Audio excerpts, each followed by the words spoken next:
Tonight, my sleepyheads, we're traveling back to the 1900s to explore the life and trailblazing legacy of Janet Bragg, the pioneering aviator who broke barriers as the first African-American woman to hold a commercial pilot's license in the United States.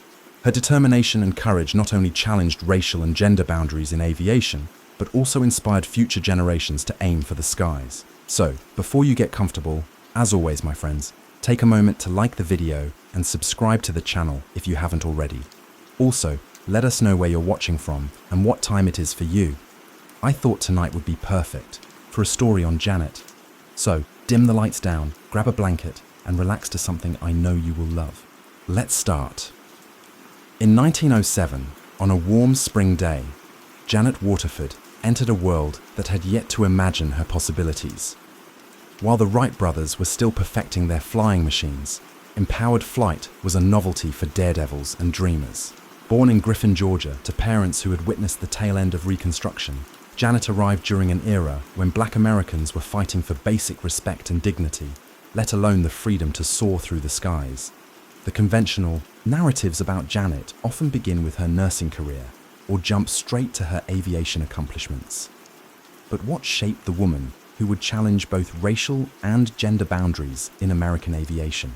The answer lies partly in the intellectual atmosphere of her childhood home, where her father, an architect and builder, instilled in her not just the confidence to pursue education, but a fundamental understanding of structural integrity, balance, and design. Concepts that would later serve her well in aviation.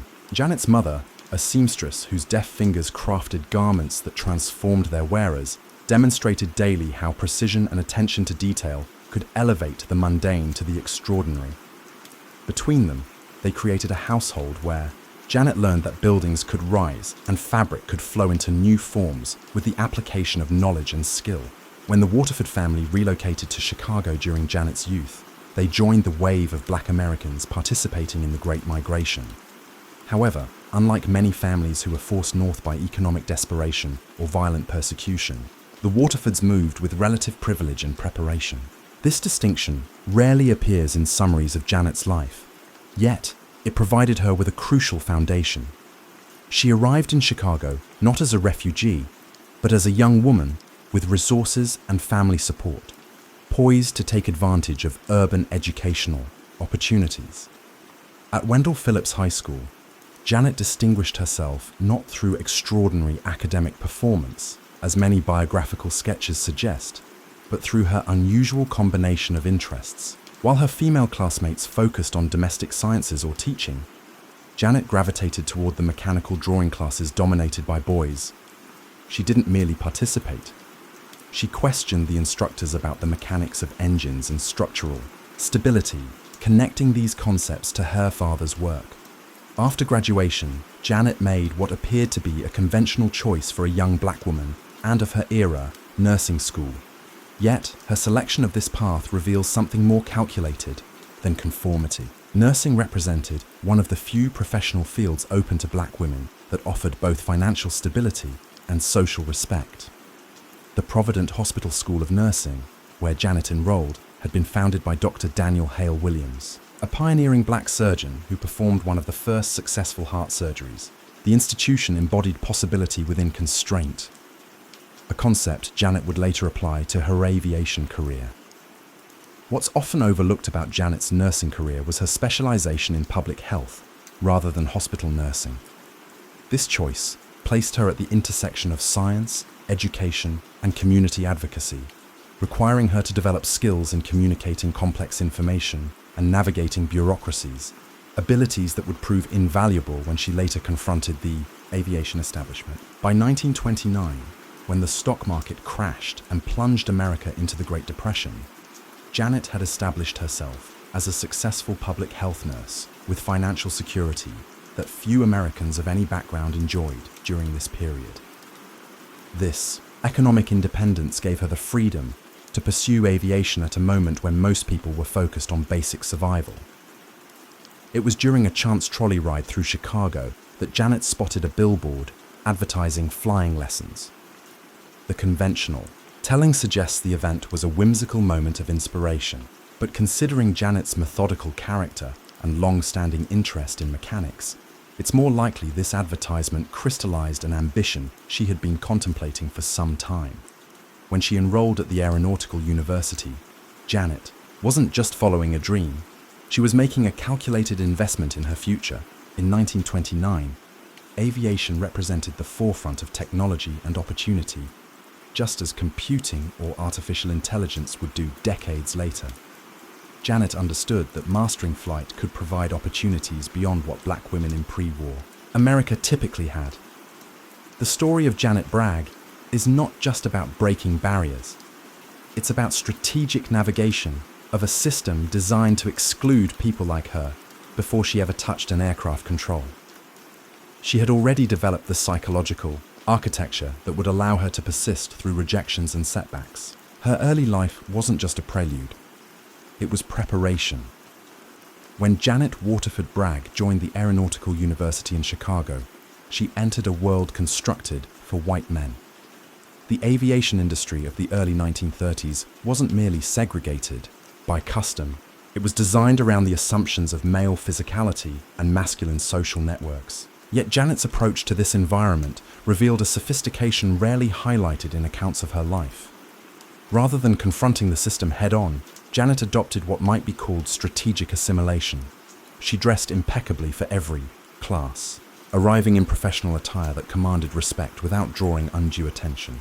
Her notebooks preserved in archives show meticulous diagrams and calculations, evidence of her determination to master not just the minimum requirements, but also the underlying principles of aerodynamics and engine mechanics.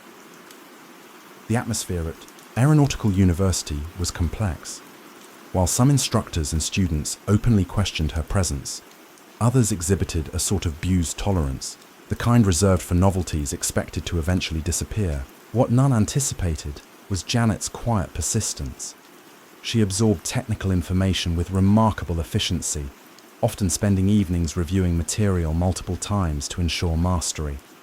What's seldom discussed in accounts of Janet's aviation journey is how she managed the emotional labor of being perpetually the only one in these spaces. Her journal suggests she developed a practice of deliberate detachment, treating subtle hostility as data rather than personal assault. This psychological strategy preserved her energy for the actual work of learning to fly. The formation of the Challenger Air Pilots Association in 1931 is often presented as a straightforward response to discrimination, but the organization structure reveals Janet's sophisticated understanding of collective action. When she and a small group of other black aviation students found themselves unable to secure adequate flight time at white-owned airfields, they didn't merely complain. They pulled their resources to purchase land in Robbins, Illinois, and build their own airfield. This airfield, eventually named Robbins Airport, represents a remarkable example of self-determination. The construction wasn't contracted out to professionals, but undertaken by the club members themselves. Janet, drawing on knowledge gained from her father's building career, participated actively in the physical labor of clearing land and constructing basic facilities. She later remarked that this hands-on involvement gave her an intimate understanding of airfield operations that many pilots never acquired. The purchase of the club's first aircraft reveals Janet's fiscal pragmatism. Rather than selecting the newest or most impressive model, the group chose a used but reliable Taylor Cub. Janet personally contributed a significant portion of the purchase price, leveraging her nursing salary at a time when many Americans were struggling through the Depression. When this first plane proved insufficient for their growing membership, Janet again stepped forward financially, helping to secure additional aircraft. The social dynamics within the Challenger Club deserve closer examination than they typically receive. While united by racial identity and aviation interest, the members brought diverse backgrounds and motivations to the organization. Some were primarily recreational pilots, while others, like Janet, harbored professional ambitions. As one of the few women in the group, Janet navigated gender dynamics even within this space of racial solidarity. Her approach to leadership within the club avoided dramatic pronouncements or power struggles. Instead, she established influence through consistent contribution and quiet competence. When mechanical problems arose with club aircraft, Janet often stayed after others had left, working alongside the mechanics to understand each repair. This knowledge translated into respect among her peers, who increasingly turned to her for technical advice, despite gender conventions of the era. The Challenger Club became more than just an aviation organization. It functioned as a hub for Chicago's black professional class. Doctors, lawyers, educators, and entrepreneurs were drawn to the airfield to witness what their community had built. Janet understood the symbolic importance of these gatherings and helped organize regular events that showcased black achievement in advanced technology. These occasions served the dual purpose of normalizing black participation in aviation and building networks of support across professional fields. What's particularly notable about Janet's involvement with the Challenger Club was her insistence on formal documentation and record-keeping. She maintained detailed logs of flights, maintenance schedules, and financial transactions, creating an institutional memory that helped the organization weather turnover in membership. This administrative diligence reflected her understanding that the club needed to operate with exceptional professionalism to withstand scrutiny from authorities constantly looking for reasons to challenge black-owned enterprises.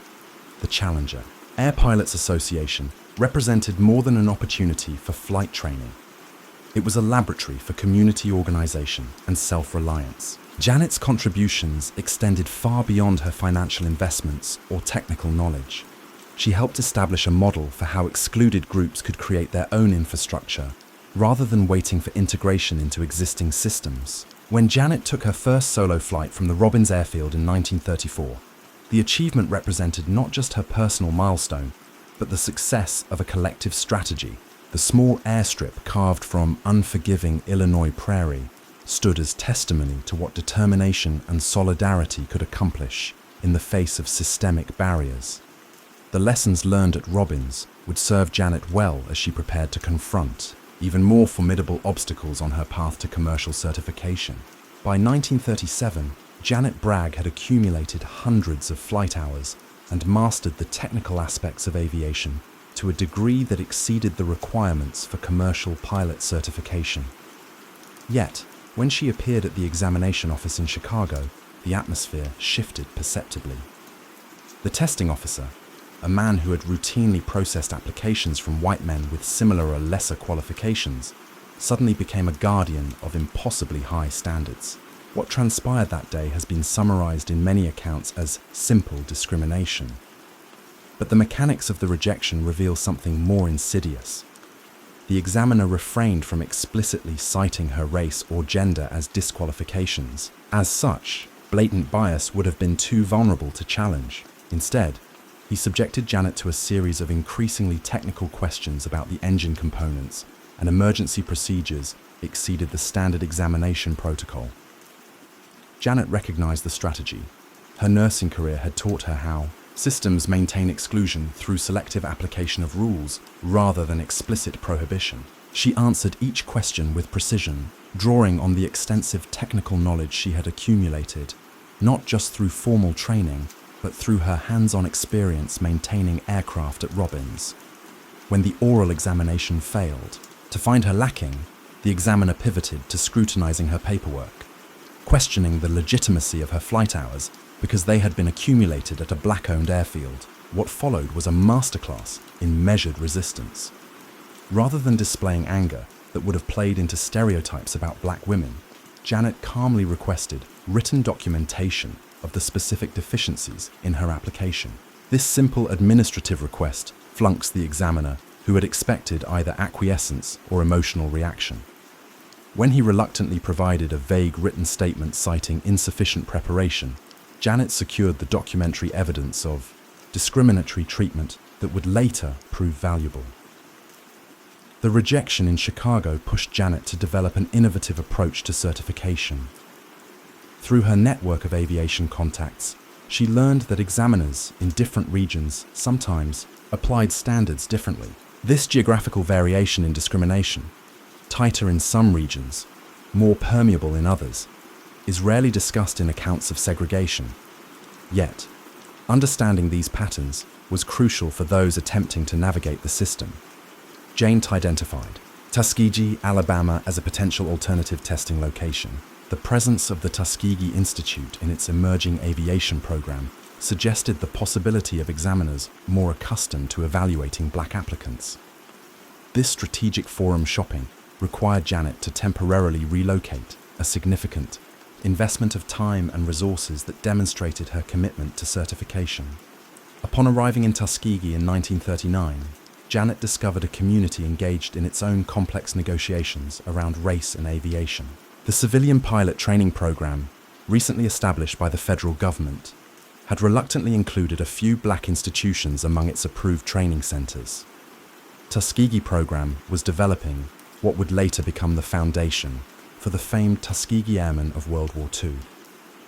Janet's reception at Tuskegee reveals the gender dynamics that complicated her journey. The male instructors and administrators, while supportive of black advancement in aviation, carried assumptions about women's capabilities that created a different kind of barrier. When she requested access to the program's more advanced aircraft for practice before her examination, she encountered resistance based not on her race, but on her gender. With characteristic adaptability, Janet shifted her approach. Rather than directly challenging gender preconceptions, she leveraged her medical background to position herself as uniquely qualified to understand the physiological aspects of flight. She offered to conduct informal information sessions on aviation medicine for the student pilots, creating value that earned her access to aircraft and instruction time. When the day of her Tuskegee examination arrived, Janet faced an unexpected challenge. The examiner, a white man from the Civil Aeronautics Authority, required her to perform her check ride in an unfamiliar aircraft with different handling characteristics than those she had trained on. This last-minute change, not applied to male applicants tested the same day, was clearly designed to disadvantage her. The flight test turned into an exercise in precision under pressure. As Janet executed each required maneuver, she maintained not just technical accuracy, but a demeanor of unflappable professionalism. The examiner, visibly searching for flaws, directed her through increasingly complex maneuvers, deviating from the standard examination protocol. When Janet successfully completed a particularly challenging landing, the frustration on the examiner's face betrayed his bias. The rejection that followed cited a single imperfect landing as justification, despite the fact that male pilots were routinely certified with similar or worse performance. What's remarkable about Janet's response was its strategic restraint rather than immediately protesting. She requested specific feedback on how to improve, positioning herself as a dedicated student rather than an aggrieved victim. This approach denied the examiner the satisfaction of seeing her discouraged and preserved her professional reputation within the Tuskegee aviation community. Janet's examination trials reveal something profound about how progress occurs. The conventional narrative of civil rights often focuses on dramatic confrontations and legal victories, but Janet's experience demonstrates the importance of persistent strategic pressure at institutional boundaries. Each application, each examination, each professional interaction incrementally shifted expectations and established precedents that made the path slightly more navigable for those who would follow. Moreover, her willingness to repeatedly subject herself to evaluation, knowing the likelihood of biased rejection, required a particular kind of courage rarely acknowledged in historical accounts. This wasn't the adrenaline-fueled bravery of a single moment of protest, but the sustained emotional labor of maintaining dignity and determination in the face of systematic devaluation. The attack on Pearl Harbor in December 1941 transformed American society, creating opportunities for marginalized groups, even as it imposed new constraints. For Janet Bragg, the war years represented not just a national crisis, but a complex reconfiguration of possibilities within aviation. As male pilots were rapidly absorbed into military service, the civilian aviation sector faced critical personnel shortages. This created opportunities previously inaccessible to women and people of color. The Women's Air Force Service Pilots WASP program began recruiting female pilots to handle non-combat flying duties. From FING aircraft to training operations, Janet, with her extensive flight experience and technical knowledge, should have been an ideal candidate for the WASP program. Yet, when she submitted her application in early 1942, she encountered a familiar barrier. The program, while willing to challenge gender conventions, maintained rigid racial exclusion. Throughout the program's existence, not a single black woman received acceptance. This rejection represents one of the most telling contradictions of wartime America. The nation mobilized around rhetoric of democracy and freedom while maintaining systems of segregation that undermined these very principles. For Janet, it crystallized the understanding that progress would never be granted through benevolence. It would need to be claimed through strategic persistence. Rather than allowing this setback to derail her aviation ambitions, Janet pivoted toward an area where her combined medical and aeronautical knowledge created unique value. The emerging field of aviation medicine was gaining importance as military pilots encountered physiological challenges at high altitudes and under combat stress. Janet developed a specialized knowledge base that bridged her two professional identities. She secured a position at the Howard University Medical School, where researchers were studying the physiological impacts of high-altitude flying on pilot performance. This work placed Janet at the intersection of two fields, aviation and medicine, where she could contribute meaningfully without requiring immediate acceptance as a pilot. The research had particular relevance for black pilots training at Tuskegee, who were subject to additional scrutiny regarding their physical fitness for combat flying. Accounts that solely focus on Janet's piloting achievements often overlook her work during this period. Yet, her contributions to aviation medicine helped establish protocols for oxygen use, recognition of hypoxia symptoms, and strategies for managing G-force effects. Knowledge that benefited all pilots regardless of race or gender. Simultaneously, Janet maintained her connection to the Chicago aviation community, returning regularly to fly at Robbins Airfield and mentor newer pilots in the Challenger Air Pilots Association. The wartime gasoline rationing created significant challenges for civilian recreational flying, but Janet leveraged her medical credentials to secure fuel allocations by framing her flights as essential professional development related to her aviation medicine work.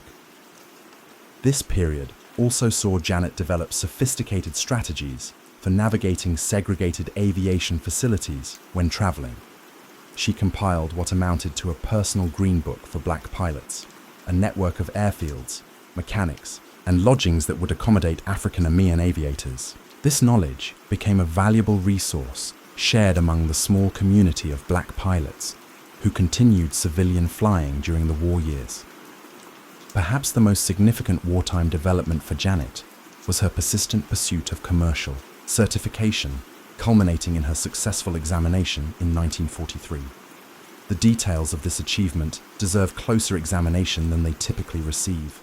The certification occurred not because discrimination had suddenly disappeared, but because pilot shortages had become so acute that the Civil Aeronautics Authority faced pressure to utilize all qualified personnel.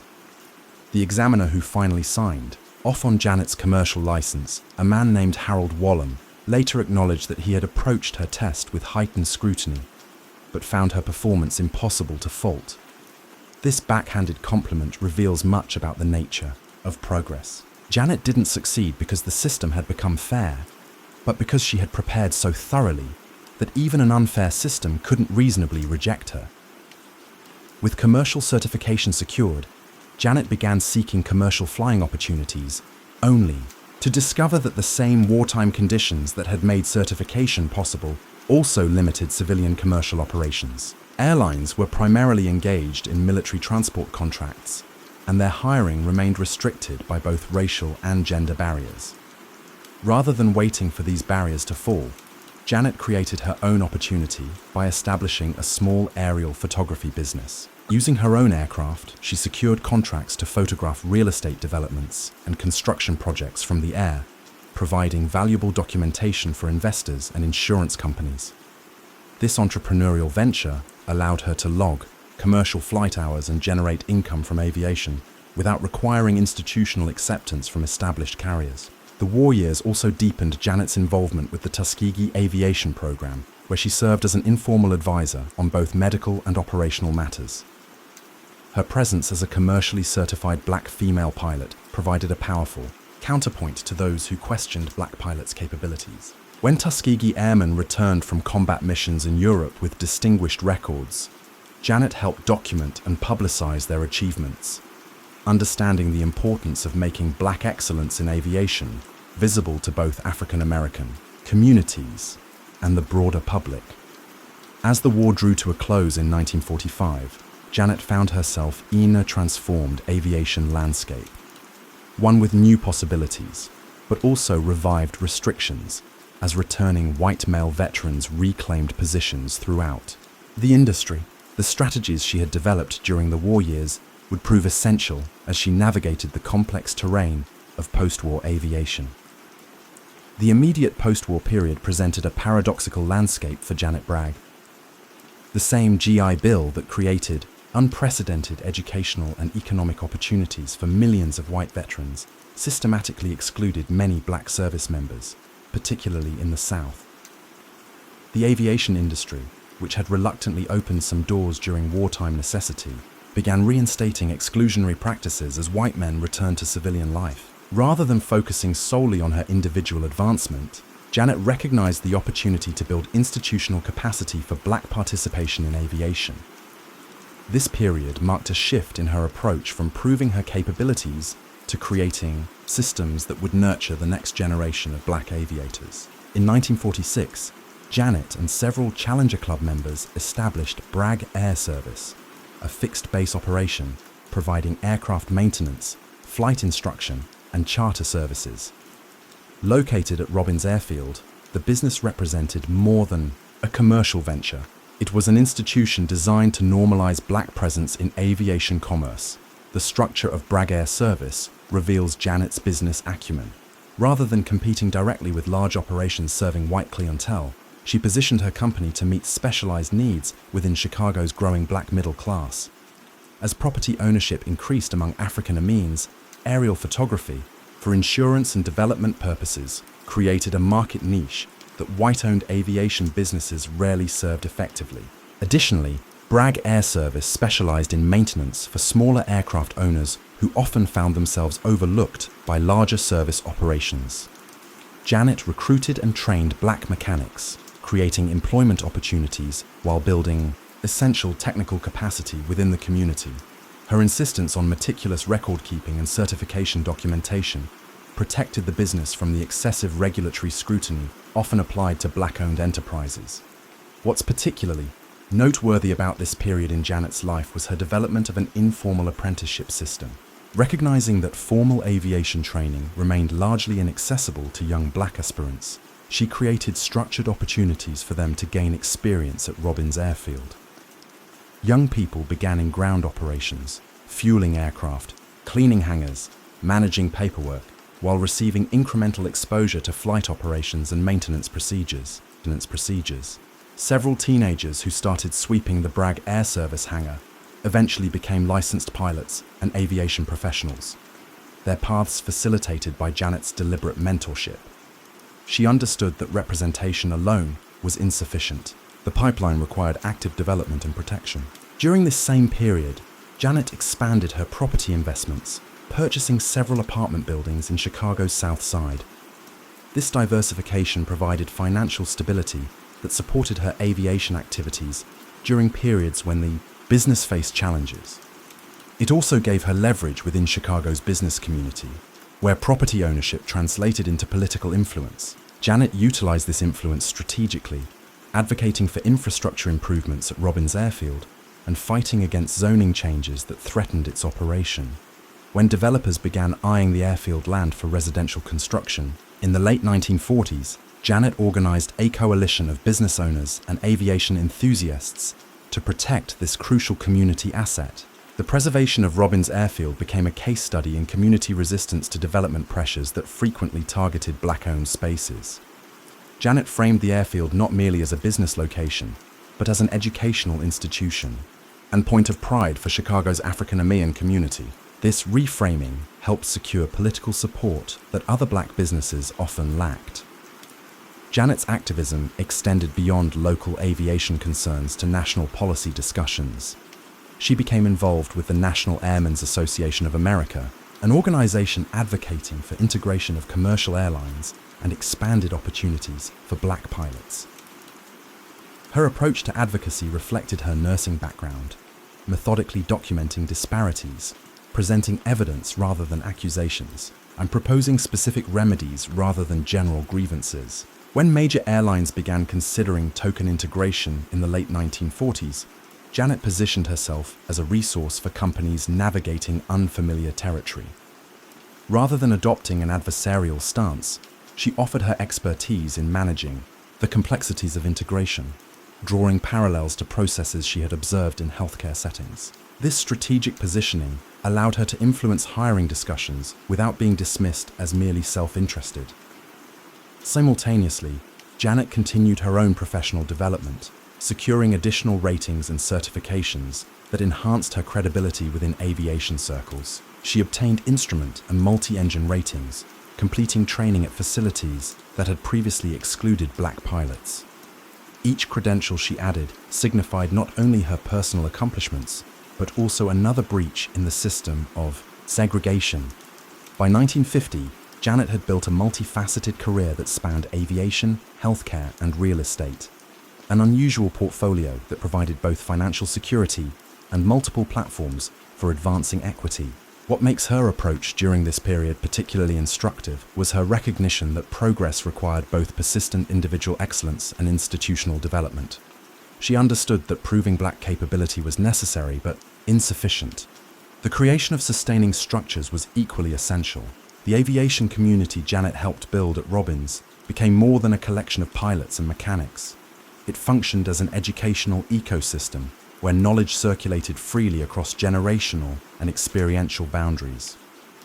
Veteran pilots mentored newcomers, mechanics shared specialized knowledge, and Janet ensured that business skills, bookkeeping, customer service, regulatory compliance were transmitted alongside technical aviation skills. This holistic approach to community capacity building represented a sophisticated response to systemic exclusion. Rather than focusing exclusively on individual achievements or symbolic firsts, Janet invested in creating an environment where black excellence in aviation could become self-sustaining and continuously regenerating. The dawn of the organized civil rights movement in the 1950s presented Janet Bragg with both new opportunities and complex choices. As public attention increasingly focused on racial discrimination, Janet found herself navigating the delicate balance between her established strategies of incremental progress and this movement's growing emphasis on direct action and visible protest. Janet's approach to civil rights advocacy was shaped by her experiences in both aviation and healthcare, fields where precision, careful preparation, and attention to detail were matters of life and death. Rather than participating in marches or demonstrations, she leveraged her professional standing to challenge discrimination through institutional channels that were often invisible to the public, but nonetheless effective in creating concrete change. In 1954, when the landmark Brown v's Board of Education decision theoretically ended segregation in the public education, Janet recognized implications for aviation training that few others identified. She immediately began compiling evidence of continuing discrimination in fully funded flight training programs, documenting instances where qualified black applicants were rejected from programs that received government support. Working through professional networks rather than public campaigns, Janet arranged meetings with Federal Aviation Administration officials to present her findings. Her presentation style was characteristically strategic, framing the issue not as moral outrage, but as regulatory non-compliance that exposed the agency to legal liability and negative publicity. This behind-the-scenes advocacy contributed to policy revisions requiring aviation training programs receiving federal funds to document their admissions decisions and demonstrate non-discrimination. While less dramatic than televised protests, these administrative changes created accountability mechanisms that gradually increased black access to professional flight training. Simultaneously, Janet maintained her connection to the Tuskegee aviation community, which was undergoing its own transition as military service opportunities expanded for black pilots following President Truman's 1948 executive order desegregating the armed forces. She developed a remarkable pattern of support for young black men entering Air Force training, creating an informal network that connected Tuskegee veterans with new recruits. This mentorship took practical forms, Janet regularly hosted gatherings where experienced pilots shared strategies for navigating military aviation culture with newcomers. These sessions addressed not just technical flying skills, but the psychological aspects of performing under the heightened scrutiny that black military aviators still face despite formal desegregation. Janet's Chicago apartment became a way station for black pilots traveling between assignments, providing not just lodging, but a crucial sense of community and continuity in a field where isolation often compounded other challenges. This role, as community anchor, rarely appears in official histories, but emerges consistently in the personal reminiscences of black aviators from this period. By the late 1950s, Janet had developed a sophisticated understanding of how integration functioned in practice rather than theory. She observed that mere removal of explicit exclusionary policies rarely translated into meaningful inclusion without additional structural changes. Drawing on this insight, she began advocating for specific reforms in commercial aviation hiring, including blind initial application reviews and standardized technical assessment procedures. Janet approached United Airlines in 1958 with a proposal for revising their pilot hiring process, positioning her suggestions as improvements in merit-based selection rather than diversity initiatives. This framing, which emphasized operational excellence rather than social justice, proved effective in an industry where safety concerns could override even entrenched prejudice. While United didn't immediately implement her recommendations, the dialogue she initiated contributed to gradual reforms over subsequent years. Throughout this period, Janet maintained her multifaceted professional identity, continuing her nursing career while operating Bragg Air Service and managing her real estate investments. This diversification provided not just financial stability, but multiple platforms from which to advance equity goals. When direct progress in aviation stalled, she could shift focus to healthcare integration or community development through her property holdings. As the civil rights movement gained momentum in the early 1960s, Janet faced questions about her relatively low profile in public activism. Some younger advocates criticized her incremental approach as insufficiently bold, suggesting her professional success had distanced her from the urgency of racial justice. Janet's response to such criticism revealed her strategic thinking about social change. In a 196 speech to the Negro Airmen International Convention, she articulated what might be called a theory of specialized contribution. Not everyone can or should be on the front lines of protest. Some of us must work within systems to bring about changes from the inside. Some must build alternative structures that demonstrate what is possible. Some must document and preserve our achievements so they cannot be erased. This perspective reflected her understanding that movements required diverse tactics and multiple points of pressure to succeed. Janet wasn't opposed to direct action. She provided financial support to several civil rights organizations and opened her properties to activists needing safe accommodation during Chicago campaigns.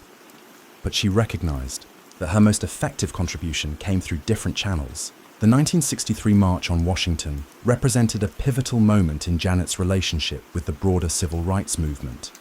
Though she attended the march, she participated not as an individual, but as a representative of black aviation professionals, carrying documentation of the field's racial disparities to distribute to congressional offices, while others gathered at the Lincoln Memorial. This characteristic approach, leveraging moments of high visibility to advance specific policy objectives, typified Janet's pragmatic activism. While others created essential public pressure through mass mobilization, she worked to translate that pressure into concrete regulatory and institutional changes that would outlast any single demonstration. By the mid-1960s, as the civil rights movement achieved legislative victories with the Civil Rights Act of 1964 and the Voting Rights Act of 1965, Janet turned her attention to ensuring effective implementation in aviation contexts. She developed monitoring systems to track hiring patterns at airlines and training institutions, creating accountability through data rather than relying solely on legal mandates. This period also saw Janet increase her focus on gender equity within aviation, recognizing that racial barriers were often compounded by gender discrimination. She began formally mentoring young black women interested in aviation careers, helping them navigate the distinct challenges created by the intersection of race and gender bias. Janet's navigation of the civil rights era demonstrates a sophisticated understanding of how social change occurs, not just through visible moments of confrontation and legislative victories, but through persistent pressure on multiple fronts, including the unglamorous work of policy implementation and institutional reform. As Janet Bragg entered her later years, she confronted a challenge familiar to many pioneers: the risk of having her contributions minimized or forgotten as the very barriers she helped dismantle became less visible to subsequent generations. Her response to this challenge reveals as much about her character as her earlier achievements. Rather than focusing on securing personal recognition, Janet dedicated herself to documenting the broader history of black aviation. Throughout the 1970s, she systematically collected photographs, logbooks, correspondence, and oral histories from aging members of the Challenger Air Pilots Association and other early black aviators. She conducted this archival work with the same methodical attention she had given to her nursing and flying careers. Janet understood that preservation of this history served multiple purposes. It provided validation for those who had struggled against overwhelming odds, created educational resources for young people who might otherwise assume aviation had always been accessible, and established an evidentiary record that prevented historical revisionism about when and how integration had occurred. In 1976, as the nation celebrated of its bicentennial with numerous historical exhibitions and publications, Janet noticed the near-total absence of black aviators from these commemorations. Rather than merely protesting this omission, she developed a traveling exhibition titled Black Wings, featuring photographs and artifacts from her growing collection. What made this exhibition remarkable was Janet's insistence that it appear not just in traditionally black institutions, but in mainstream aviation museums and events. When the Experimental Aircraft Association initially declined to host the exhibition at its annual Air Venture gathering in Oshkosh, Wisconsin, Janet didn't accept the rejection. Instead, she enlisted support from several prominent white pilots she had befriended over decades in aviation, creating the external pressure needed to reverse the decision. The exhibition's appearance at AirVenture in 1977 marked a turning point in public recognition of black contributions to aviation history. Thousands of aviation enthusiasts encountered this history for the first time, many expressing surprise at its depth and significance. Janet personally guided special tours for aviation journalists, ensuring the exhibition received coverage in the industry publications that reached audiences beyond those physically attending the event. This period also saw Janet emerge as a sought-after speaker, particularly as women's increasing entry into aviation created interest in female pioneers. Her presentations were notable not for dramatic oratory, but for their precision and evidentiary approach. Rather than telling her personal story in isolation, she consistently placed her experiences within broader historical contexts, connecting individual achievements to collective struggles for equality. In academic settings, Janet became an important primary source for researchers studying aviation history, women's history, and African-American history. Her meticulous record-keeping proved invaluable to scholars who had previously struggled to document aspects of black aviation history, obscured by institutional neglect and deliberate erasure. Janet's relationship with younger black aviators during this period deserves particular attention, as commercial airlines finally began hiring black pilots in meaningful numbers during the 1970s and 1980s. Many sought out Janet for guidance on navigating predominantly white institutions. Her advice reflected decades of accumulated wisdom about when to challenge discrimination directly and when to focus on excellence as its form of resistance. Several pilots who would later reach senior positions at major carriers cited Janet's mentorship as crucial to their ability to persist through difficult early experiences. Her apartment in Chicago, it remained a gathering place where multiple generations of black aviation professionals could share strategies and support across experiential divides. In 1986, Janet received belated recognition from the Federal Aviation Administration with their Pioneer Award, acknowledging her contributions to American aviation. The ceremony brought together aviation officials who had once denied her opportunities with younger administrators who had benefited from the changes she helped create. This juxtaposition might have invited bitterness, but Janet approached the occasion with characteristic grace and strategic focus. She used her acceptance speech not for personal vindication, but to highlight continuing disparities in aviation access and employment by presenting current statistics alongside historical context. She made clear that while progress had occurred, the work remained unfinished. This approach transformed what might have been merely commemorative into a call for ongoing commitment to equity. As Janet entered her 90s, she began the process of ensuring her collection would remain accessible after her lifetime. Rather than waiting for institutions to approach her, she actively researched for potential repositories, evaluating their commitment to making materials available to both scholars and community members.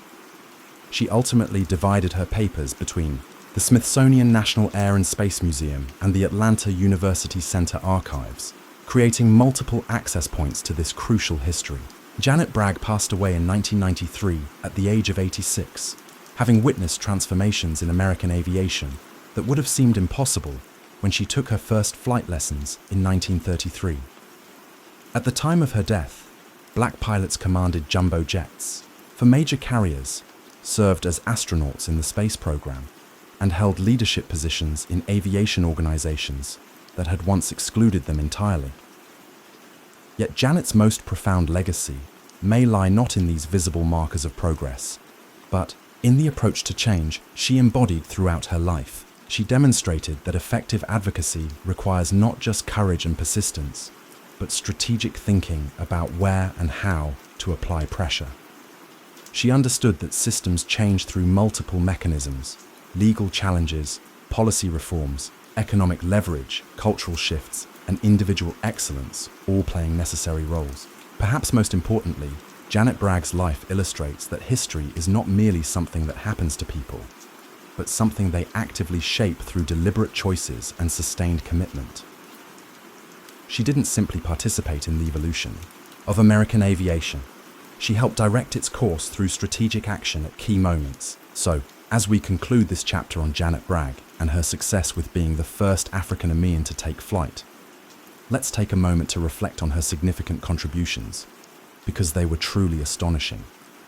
But you'd only do that, and know it if you weren't asleep by now. Of course, I'm sure if you suffer from insomnia, chances are you're still awake shaking your pillow like, let me go to sleep. If you are, for our new friends joining us every day, we also throw in additional topics of different stories. Some may be brand new, some aren't. The goal is to ensure you have a topic of your choice that works at any time. Happiness consists of getting enough sleep. So, take it easy, my good friends. Good night, sleep tight, and don't let them pesky bedbugs bite. The Battle of Stalingrad began in the summer of 1942. During the height of World War II, the German army under Adolf Hitler's command launched a massive offensive aimed at capturing the industrial city of Stalingrad on the Vula River. Stalingrad was more than just a strategic target. It bore the name of the Soviet leader Joseph Stalin, and its capture would deal a psychological blow to the Soviet Union. For Hitler, taking Stalingrad was as much about prestige as it was about military strategy. Stalingrad was a vital industrial hub producing weapons, ammunition, and supplies, crucial to the Soviet war effort. Its location on the Volga River made it a key transportation route linking the northern and southern regions of the Soviet Union. For Stalin, the city's defense was non-negotiable. Losing it would be both a symbolic and logistical disaster. In August 1942, the German Sixth Army, led by General Friedrich Pauwas, began its advance on Stalingrad.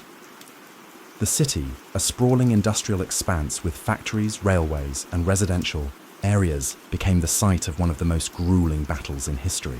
The Germans were initially confident of a swift victory, but the Soviet defenders under the command of General Vassilich were determined to resist at all costs. The fighting in Stalingrad was unlike anything the world had seen before.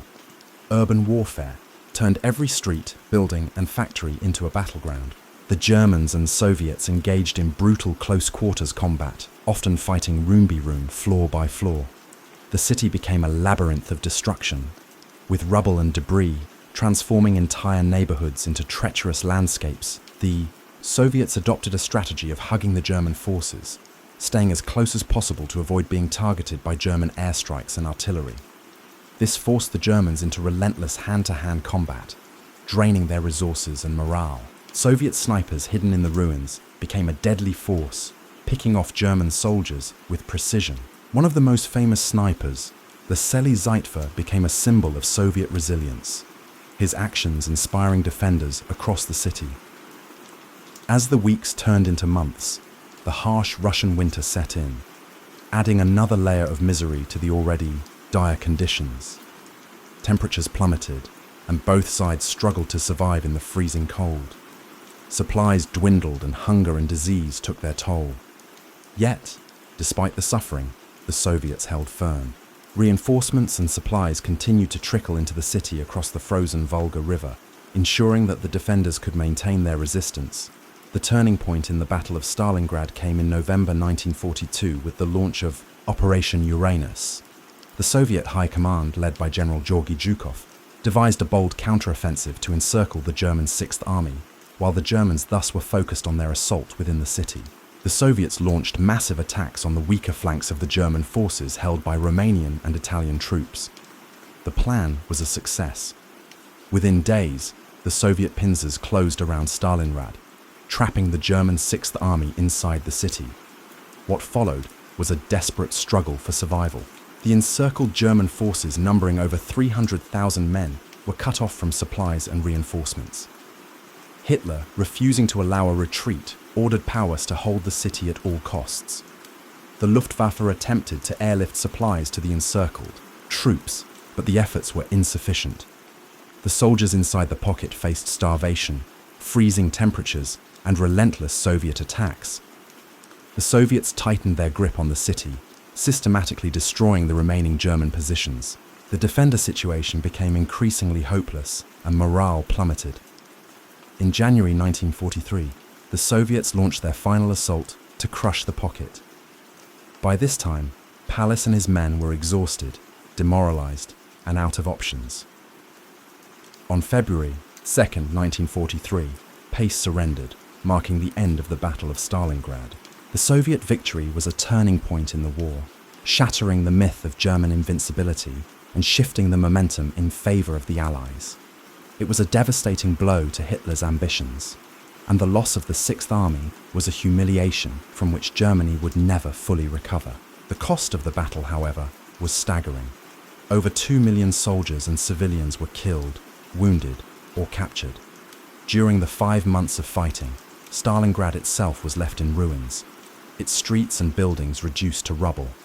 The human suffering on both sides was immense, with countless families forever altered by the loss of loved ones. Despite the devastation, the Soviet victory at Stalingrad became a symbol of resilience and determination. It demonstrated the power of unity and the will to endure even the most harrowing of circumstances. The people of Stalingrad, who had endured unimaginable hardship, became heroes in the eyes of their nation. In the years following the war, Stalingrad was rebuilt, its scars serving as a reminder of the sacrifices made to defend it. Monuments and memorials were erected to honor the fallen, including the iconic Mame Kiram. A hill that saw some of the fiercest fighting during the battle at its summit stands the towering statue of the Motherland Calls, a symbol of the Soviet Union's strength and resilience. The Battle of Stalingrad remains one of the most studied and remembered events of World War II. It serves as a testament to the courage and determination of those who fought, and as a reminder of the horrors of war. The sacrifices made at Stalingrad helped shape the course of history, paving the way for the eventual Allied victory. As you drift into sleep tonight, let the story of Stalingrad remind you of the strength of the human spirit and the resilience that emerges in the face of adversity. Imagine the quiet snow-covered streets of the rebuilt city, the echoes of history carried gently on the wind. Let the bravery and sacrifice of those who endured inspire a sense of gratitude and peace within you. The story of the Battle of Stalingrad did not end with the surrender of the German Sixth Army. Its aftermath rippled far beyond the frozen streets of the ruined city, shaping the course of World War II and the history of the 20th century. The Soviet victory was a turning point, not just for the Eastern Front, but for the entire Allied effort. It demonstrated the determination and resilience of the Soviet people and marked the beginning of a relentless push to drive the Axis forces out of the Soviet Union and eventually defeat them in Europe. The cost of the battle was nearly unimaginable. The casualty figures are staggering, with estimates placing the total number of dead, wounded, or missing on both sides. At over 2 million civilians caught in the crossfire endured unimaginable suffering as the city they called home became a war zone of unthinkable destruction. Homes were destroyed, families torn apart, and lives forever altered by the relentless tide of war. For the survivors of Stalingrad, the end of the battle brought no immediate relief. The city, once a thriving industrial center, lay in ruins. Entire neighborhoods had been reduced to rubble, and the infrastructure resource necessary for daily life, water, electricity, food supplies, was obliterated. The people of Stalingrad faced the monumental task of rebuilding their lives and their city from the ashes. Yet even in the face of such devastation, there was a sense of pride and determination among the survivors. They had endured the unendurable and emerged victorious. The Soviet government worked swiftly to rebuild Stalingrad. The city became a symbol of resilience and sacrifice, a beacon of Soviet strength and determination. Propaganda celebrated the victory as a triumph of socialism and the indomitable spirit of the Soviet people. The rebuilding effort was immense. And though the scars of war were not easily erased, the city slowly rose from its ashes. For the German army, the defeat at Stalingrad was a catastrophe from which it would never fully recover. The loss of the Sixth Army, one of Germany's most experienced and well-equipped fighting forces, was a devastating blow. Morale among German troops on the Eastern Front plummeted, and the aura of invincibility that had surrounded the Wehrmacht since the beginning of the war was shattered. Hitler's refusal to allow a retreat, his insistence on holding Stalingrad at all costs, and the ultimate surrender of Pauwels and his forces exposed the flaws in Germany's military strategy and leadership. The Soviets capitalized on their victory at Stalingrad, launching a series of offensives that pushed the Germans further and further west. The Red Army's momentum, gained at such great cost in Stalingrad, carried them all the way to Berlin by the spring of 1945. By harnessing curiosity and civic-mindedness, Franklin believed society could inch closer to enlightenment. That belief still pulses in the tale of a pragmatic dreamer whose footprints crossed oceans, courtyards, and the imagination of generations to come. Shirley Temple was born in Santa Monica, California, on April 23, 1928, into a family that was neither destitute nor lavishly wealthy. Her father, George Temple, worked in finance, and her mother, Gertrude, carried an almost obsessive desire to shape her daughter's destiny. The Santa Monica of that era was a fast-evolving beachside enclave, brimming with both glamorous illusions from the burgeoning film industry and the more everyday routines of middle-class families trying to navigate a mural economy. It was within this dual atmosphere, flickering studio lights on one side and thrifty living on the other, that Shirley Temple began her path to stardom. Even before she could walk confidently, Gertrude recognized something luminous in her daughter's presence. Shirley had a precocious way of mimicking gestures she observed in adults. This knack for imitation would define her early days, turning dance and drama lessons into more than just passing amusements. Gertrude seized every opportunity to enroll Shirley in local dance classes. Meanwhile, the child's father, though more reticent, eventually supported these pursuits, especially as he sensed that his daughter's talents might help the family rise above its mundane financial prospects. Hollywood in the early 30s offered an odd mixture of unpolished opportunity and exploitative risk. The Great Depression had shattered many Americans' hopes, yet movie studios scrambled to produce escapist fare. Child performers were especially valuable, used to deliver cuteness and innocence during a time of national hardship. Shirley, with her natural curls, though constantly fussed over by her mother, who insisted there be exactly 56 of them, and an almost hypnotic ability to project joy, fits seamlessly into this mold.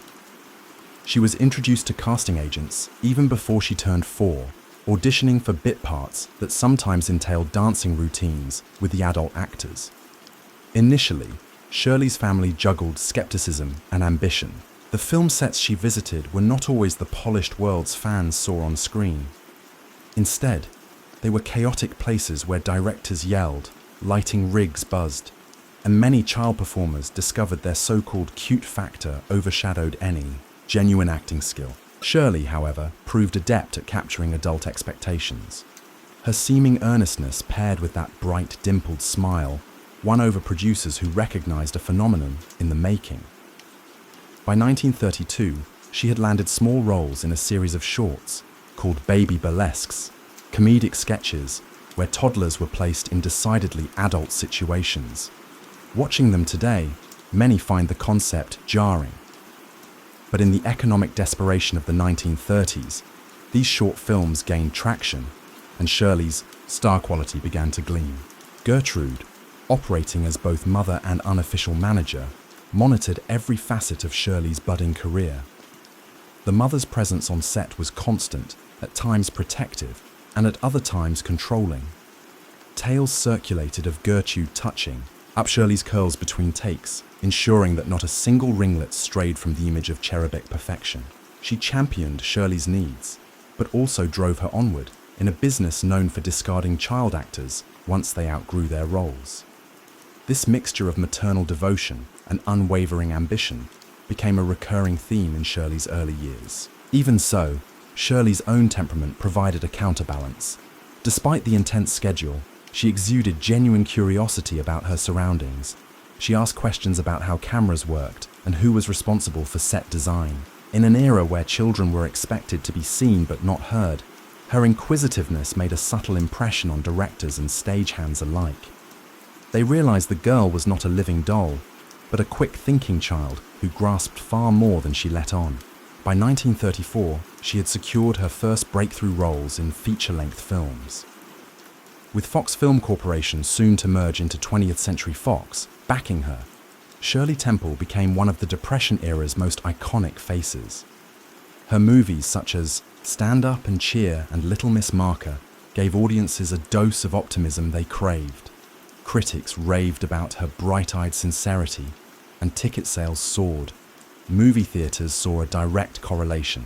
The more Shirley Temple danced and sang on screen, the more Americans showed up in droves, clinging to a child's radiant energy as a beacon in otherwise bleak times. At the tender age of 6, Shirley transformed from a curious toddler learning dance steps into a genuine star, symbolizing hope in a world ravaged by economic hardships. However, behind the wide-eyed innocence of her film persona, a more complex story was forming, a dance of parental ambitions, studio pressures, and her own youthful resilience. That complexity would deepen as she soared to new heights of stardom in the years to come. In 1935, Shirley Temple underwent a significant transformation when her studio recognized the potential of their petite leading lady to lead full-length features. With the country still reeling from widespread unemployment and breadlines, her films provided escapism laced with optimism.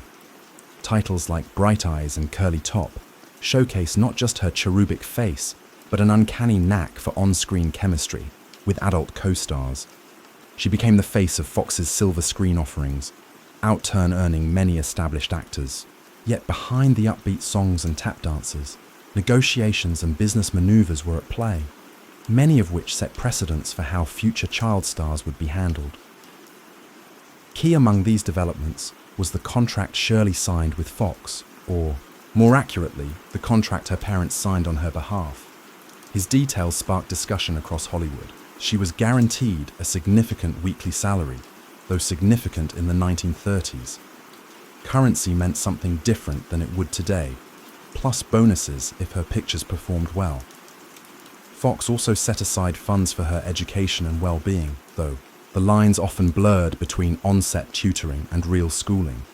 This arrangement acknowledged her star power, yet did little to protect her from an exhausting work schedule that some might deem exploitative. During this period, directors marveled at Shirley's focus that necessitated multiple takes for adult actors, which often concluded swiftly once Shirley achieved her marks. She had a near-photographic recall for lines and dance moves, a quality that impressed her choreographers. Equally striking was her composure under pressure. Fox executives, anxious to capitalize on her popularity, pushed for a film turnaround schedule that left little room for a typical childhood. Despite this, Shirley consistently provided the sunshine that the world craved. When an exhausted co-star once complained, "You're working this kid to death," a studio had allegedly, "If anything, she's saving us."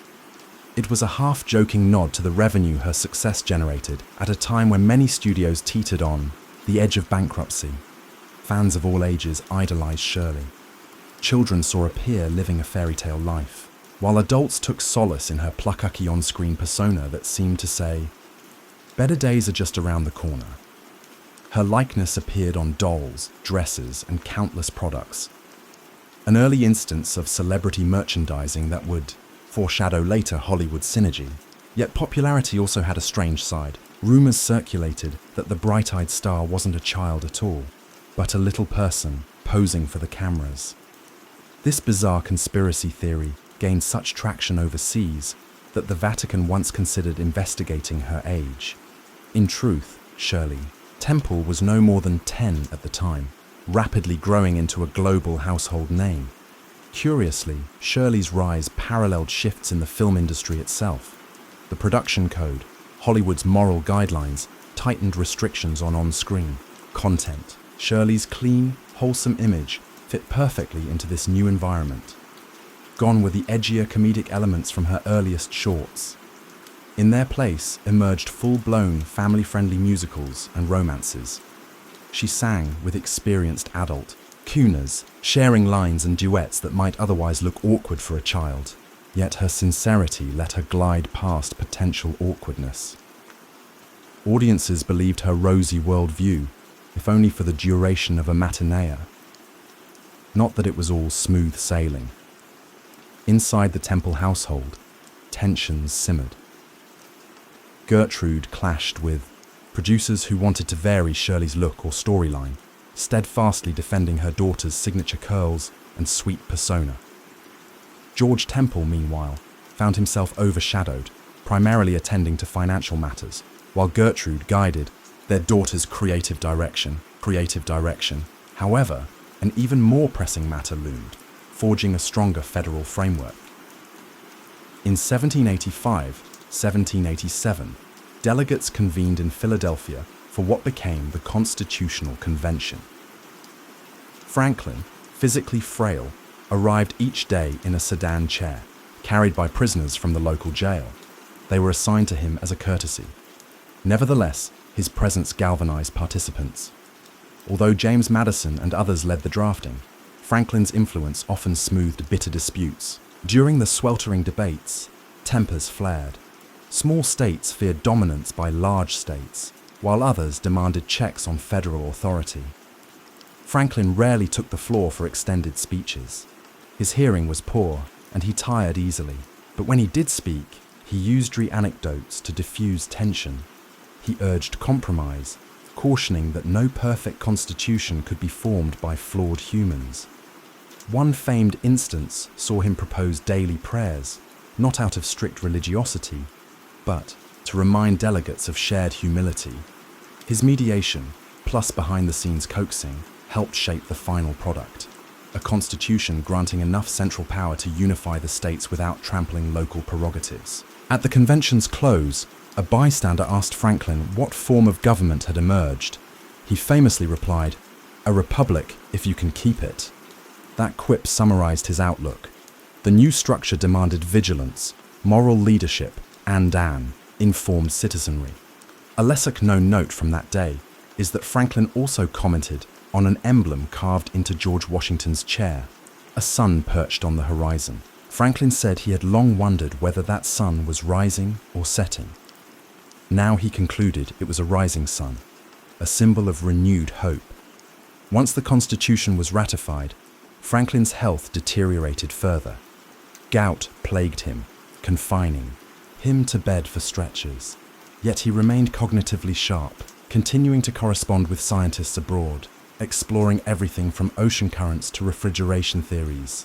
He also engaged in philanthropic efforts, donating funds to local charities and urging the city to create better public sanitation. Slavery weighed on his conscience. Having once owned a couple of household slaves in earlier decades, a practice he eventually came to deplore, Franklin, in his final years, served as president of the Pennsylvania Society for promoting the abolition of slavery.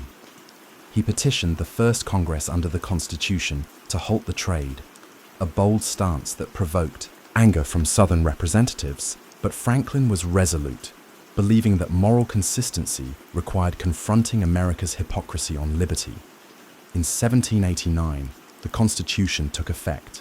Franklin witnessed the inauguration of George Washington as the first president under the new government, reaffirming that the experiment he helped launch would be led by a figure he respected. That same year, the elderly statesman penned a famous letter to a friend about life's certainties, concluding that in this world, nothing can be said to be certain except death and taxes. The phrase, typically repeated in jest, captured Franklin's blend of realism and wit. By April 1790, Franklin's health had reached a terminal stage. On his deathbed, he asked visitors about the new Congress, expressed hope that reason might eventually end slavery, and, in a final flourish of humor, reportedly teased that living longer might upset immortality's grand plan. He died on April the 17th, 1790, at age 84. Mourners flocked to his funeral, filling Philadelphia's streets. Eulogies came from Paris, where he was still adored, and from London, acknowledging the loss of a man who, though pivotal in severing British rule, had also sought peaceable relations. His will reflected a strategic mind even in death. Besides bequests to family and charities, Franklin left money in trust for Boston and Philadelphia to be invested over centuries. The funds supported public works such as scholarships and building improvements. That final philanthropic gesture mirrored his life's ethos: sow seeds that future generations might harvest.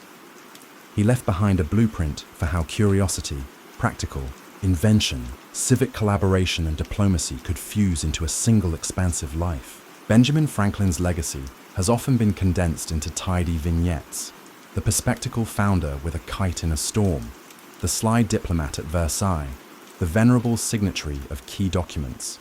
However, these brief portrayals run the risk of reducing the complexity of a man who embodied contradiction and experimentation in every aspect of his life. In the centuries since his passing, scholars and admirers have uncovered layers of nuance, a contradictory figure balancing skepticism with moral ambition, vanity with genuine altruism, and personal failings with public triumph. In some respects, Franklin was a champion of the Enlightenment's ideals, believing that human progress hinged on reason, science, and ethical collaboration. He organized scientific societies, teased out electric laws, and improved everyday items, like stoves. Yet he could also indulge in self-promotion, spinning anecdotes to burnish his Foley persona. He was cunning in political maneuvering, employing pseudonyms to nudge public debates. Critics sometimes paint him as a manipulator who rarely disclosed raw emotions. Despite that detachment, he rallied communities toward philanthropic causes, advanced civic infrastructure, and invented practical solutions that eased daily toil. The synergy of personal drive and social vision remains a hallmark of his story. Educational institutions across the United States and beyond lionize Franklin as a Renaissance figure, an inspiration for self-starters. The Franklin myth, however, glosses over the hardships he faced. Familial estrangements, heartbreak at losing children, the compromise-laden reality of forging alliances. He also wrestled with ethical dilemmas, notably regarding slavery. Early in life, the accept terms did it. Only in later years did he vocally oppose the institution. That evolution typifies Franklin's journey. He rarely arrived at moral stances instantly, but advanced through observation, dialogue, and reflection. Moreover, Franklin's personal brand of diplomacy, a blend of charm, data-driven argument, and comedic flair, laid down a blueprint for modern foreign relations. In France, he recognized that wooing allies transcended formal treaties. It demanded cultural rapport. He cultivated that rapport through witty conversation, heartfelt flattery, and honest respect for French intellect. Diplomatic historians often cite him as a pioneer who recognized that forging friendships in salons could be as potent as drafting paragraphs in official documents. The result was a transformative alliance that arguably secured American independence. Another rarely highlighted facet is Franklin's continuing influence on philanthropic models. His approach forming subscription libraries, volunteer fire brigades, and improvement societies prefigured modern nonprofits. By tapping small, regular contributions from many participants, Franklin mobilized resources far beyond what a lone benefactor could supply. He wrote extensively on how club structures could unify communities around shared needs. These principles echo in contemporary crowdfunding and civic volunteer programs. In science, Franklin's practice of thorough note-taking, peer correspondence, and willingness to correct earlier assumptions exemplify the iterative nature of research. He championed open sharing of findings rather than hoarding them for profit. His letters bristle with calls for transatlantic knowledge exchange. Indeed, his postmaster appointment advanced the speed of mail, facilitating scientific networks. In that sense, Franklin's acted as a conduit for bridging old world me's and new world experimenters, accelerating the Enlightenment's global momentum. Today's visitors to Philadelphia can trace Franklin's footprints at sites like Independence Hall, the Franklin Court Museum, or the Christchurch Burial Ground. They might see intangible marks too. The ethos of civic collaboration and entrepreneurial zeal remains strong in the city's culture. Historians debate whether Franklin's legacy looms too large, overshadowing lesser-known but equally vital contributors to early American life. Yet few deny that his capacity to pivot from printing to invention, from local activism to grand diplomacy, stands as an extraordinary demonstration of adaptive genius. Franklin's example resonates with the possibility of reinvention at any stage. He pivoted careers, championed social improvements, and tackled new frontiers of science well into his senior years. His failures, like the fiasco at the British Privy Council or personal regrets about absent fatherhood, did not halt his momentum. Instead, they spurred reflection and course correction. That dynamic interplay of aspiration and humility undergirds his adult life, providing a refreshing contrast of jid or dogmatic leadership styles. In summary, it is difficult to neatly categorize Benjamin Franklin's story. He was a printer who saw words as the foundation of public life, a scientist who harnessed the power of lightning, a statesman whose wit won the favor of a monarchy, and a moral innovator who in his later years struggled to balance the ideals of the new republic with its realities. His life in Kaba seas encourages us to keep exploring, keep experimenting, and keep forging alliances. He also recognized that entrenched aristocrats in Parliament viewed colonial assemblies as subservient. In subtle ways, these experiences eroded Franklin's loyalty to the empire's status quo. Franklin spent 5 years in London, returning home in some 1762. Reunited with Deborah and his family, he found that Philadelphia had grown in population and ambition. Despite success in resolving some Pennsylvania disputes, new controversies loomed. The British government, having incurred massive debts from the war, considered imposing taxes on the colonies to recoup costs. Franklin saw the probable friction that would result before he could settle in. However, the Assembly again tapped him for diplomatic tasks.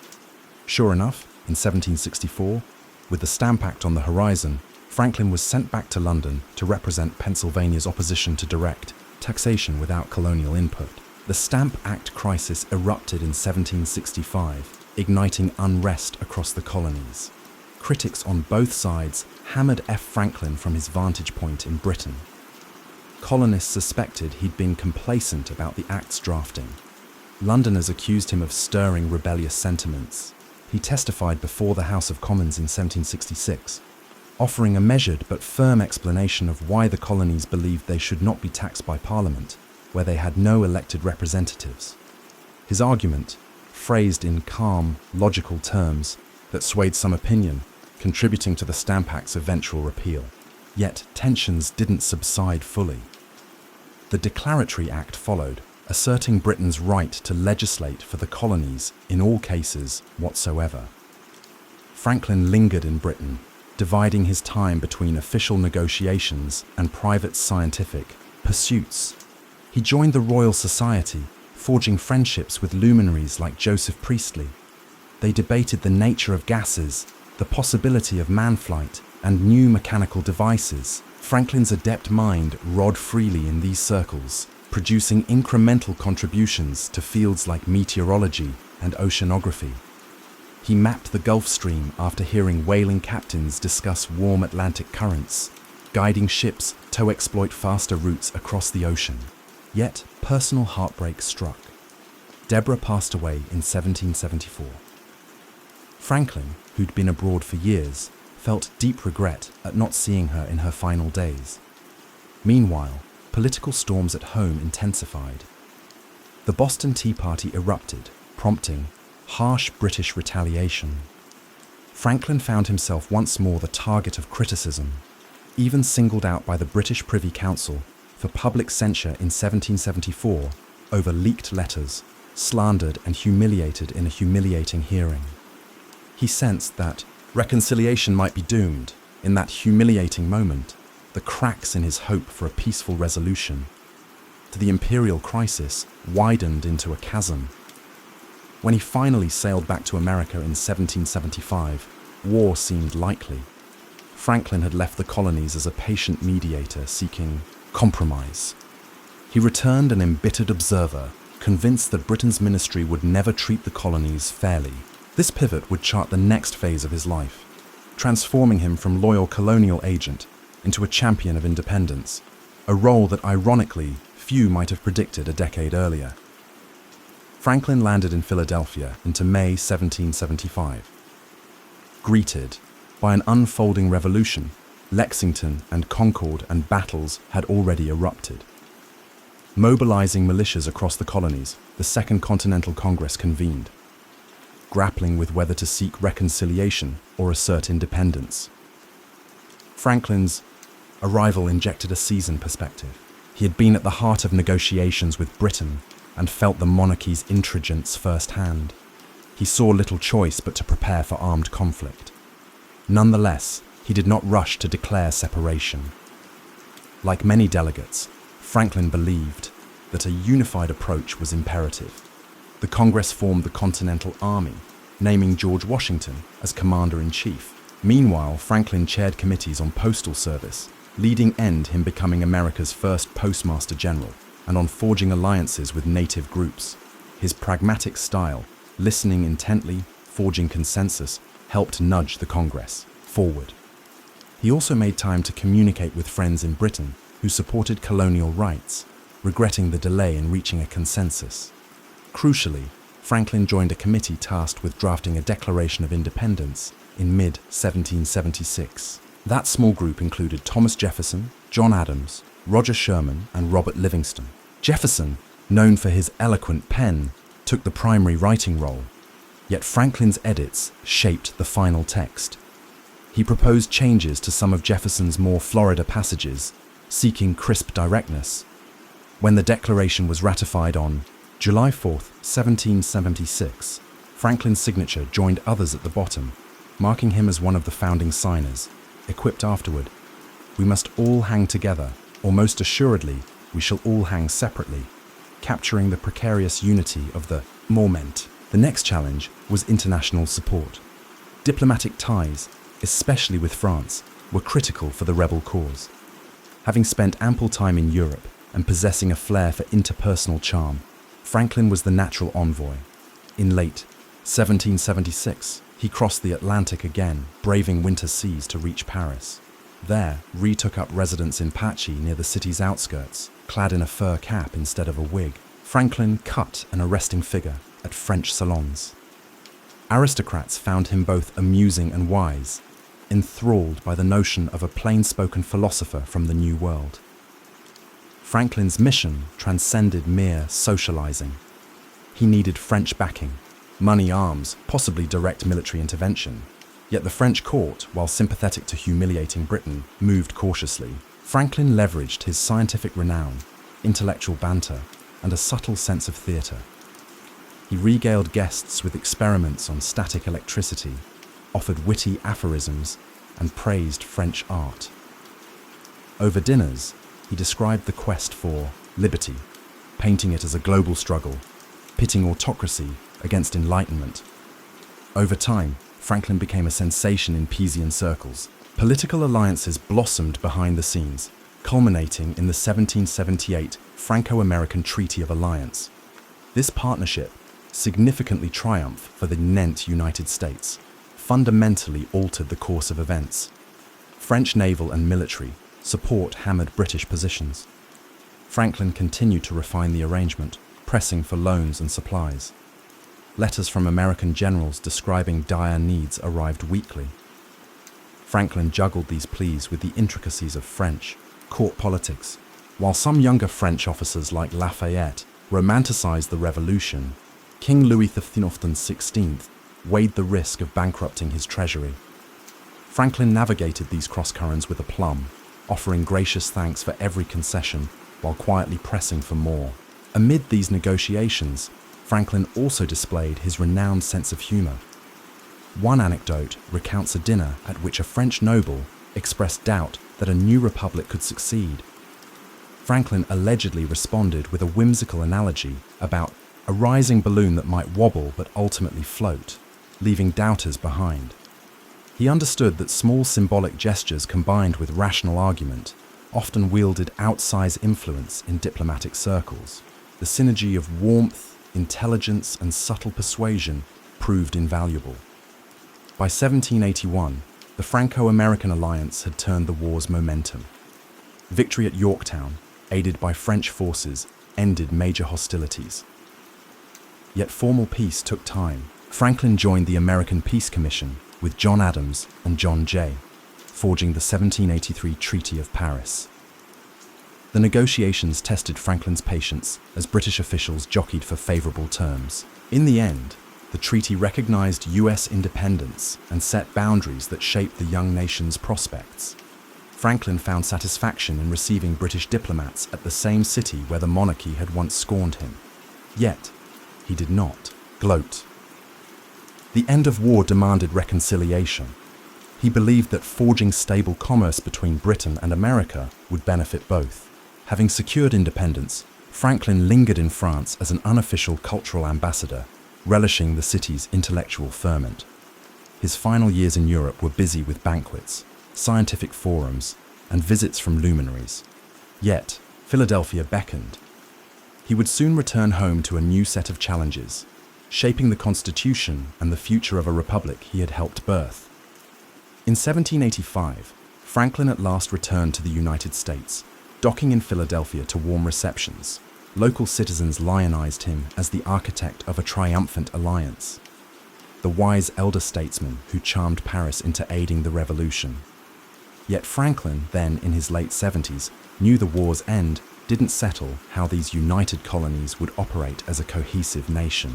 A shaky confederation still governed, lacking the power to regulate commerce or unify states. Disputes roared over boundaries, tariffs, and war debts. Despite his age, Franklin accepted election as president, governor of Pennsylvania. Stepping into a largely ceremonial but symbolically important post, he wielded the role to champion policies for civic improvement, roads, firefighting expansions, and education. His approach remained anchored in practicality. He believed knowledge mattered chiefly when applied to real-life challenges, whether refining printing techniques or organizing communities to fight fires. Meanwhile, Poor Richard's almanac soared. In popularity, its aphorisms turning into everyday proverbs. Phrases like early to bed and early to rise makes a man healthy, wealthy, and wise, laced casual speech, shaping the moral tenor of the day. Many readers had no idea that Franklin behind the comedic mask of Richard Sayres, orchestrated each aphorism with a shrewd sense of what the public would embrace. By the mid-1730s, he was no longer just a scrappy printer. He was emerging as a civic figure recognized for bridging the divides of a fractious colonial society. His illusions of grandeur were subdued, though he remained humble enough to realize that the bigger the stage, the steeper the criticisms. Nevertheless, the path ahead beckoned him to new realms, both scientific and political, that would redefine his standing in the colonies and beyond. As the 1740s unfolded, Franklin expanded his repertoire of ventures, moving beyond the realm of printing presses and local libraries. He began a foray into public office, first as clerk of the Pennsylvania Assembly, then as a justice of the peace. Though these roles brought little direct power, they introduced him to the mechanics of governance and legislative procedures. Franklin quickly grasped that influence often arose not from formal titles, but from credibility and discourse. Whether drafting petitions or speaking softly behind the scenes, he proved adept at galvanizing votes around pragmatic solutions. His philanthropic instincts also guided him to found what he called an academy. Conceived in the mid-1740s, this initiative eventually evolved into the University of Pennsylvania. Dissatisfied with narrow classical curricula, Franklin yearned for an institution that melded theoretical knowledge with practical arts. He envisioned courses in modern languages, commerce, and applied sciences. Strikingly progressive when many were still clung to Latin and Greek as the backbone of learning. Gathering donations from merchants and mild support from local leaders, he opened the academy in 1751.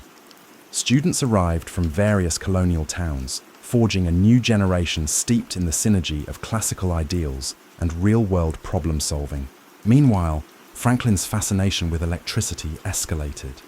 News reached him of European experiments, generating sparks from friction machines. Intrigued, he improvised his apparatus. He discovered that, after rubbing a glass tube, bits of cork or paper jumped toward it, revealing hidden charges. He took copious notes, meticulously describing how certain materials attracted or repelled. Over time, he concluded that electricity involved a single fluid that could move from one object to another, revolutionary concept for the era. He even coined terms like battery, positive, and negative charges. These insights, published in pamphlets, reached the Royal Society in London, catapulting Franklin into the realm of serious science. His legendary kite experiment, while dramatized in modern retellings, indeed occurred around 1752. Concerned that Europe's official experimenters might beat him to proof that lightning was electric, Franklin prepared a kite made from silk and a conductive metal wire, planning to fly it during a thunderstorm.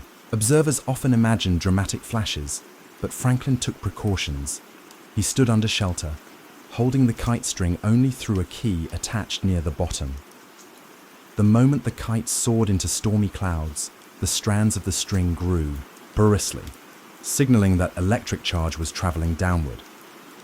A small spark from the key to his knuckle affirmed his hypothesis. This demonstration led him to propose the lightning rod, an iron rod placed at top buildings to direct lightning's destructive forces safely into the ground. His success in explaining lightning's nature elevated his reputation overseas. Soon, letters from eminent European savants poured in, praising the ingenious Mr. Frank Franklin of Philadelphia. Yet at home, his daily responsibilities continued unabated, running a busy print shop, publishing a newspaper, and encouraging local improvements. He scarcely had time to revel in his scientific achievements.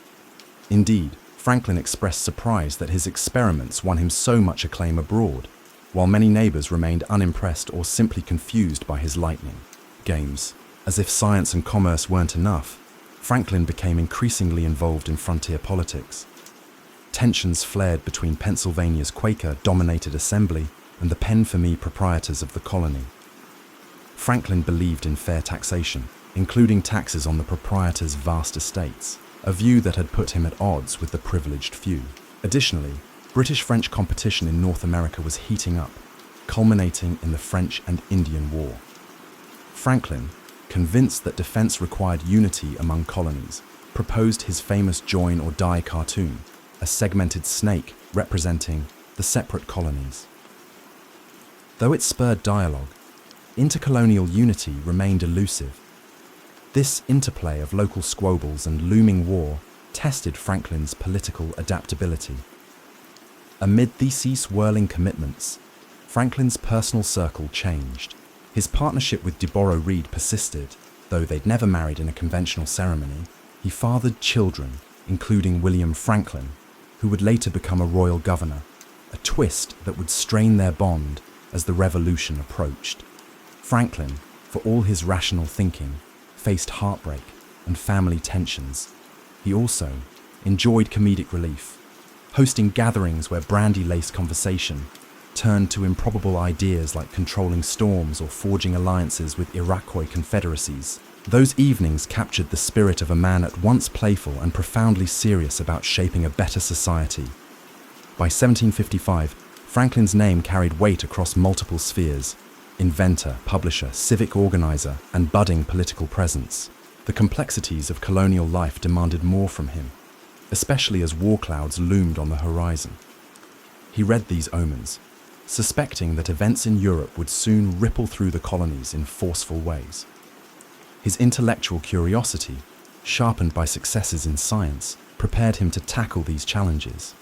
Yet even Franklin couldn't foresee how drastically the next decade would alter his path. The mid-1750s ushered in the French and Indian War, pitting British colonists and their native allies against French forces for control of North American frontiers. Suddenly, Franklin's calls for coordinated defense took on new urgency. Pennsylvania, traditionally pacifist under Quaker influence, hesitated to fund a militia. Franklin intervened by rallying the public to support the fortification of the colony's western borders. He even teaked to the Lehigh Valley, supervising the construction of simple stockades and negotiating provisions with frontier settlers. This experience deepened his conviction that decentralized colonial governance invited peril in times of crisis. During this tumult, the Pennsylvania Assembly dispatched Franklin to London as a colonial agent, hoping he could lobby British officials for favorable policies. Arriving in 1757, he was struck by London's vastness. Teeming commerce, ornate architecture, and a lively intellectual scene. No mere tourist, Franklin got into the city's coffeehouse culture, mingling with writers, scientists, and members of parliament. He soon realized that British politicians often held the colonies in low regard, seeing them as sources of revenue or strategic buffers rather than partners. Nevertheless, Franklin's wit and scientific reputation eased his entry into elite circles.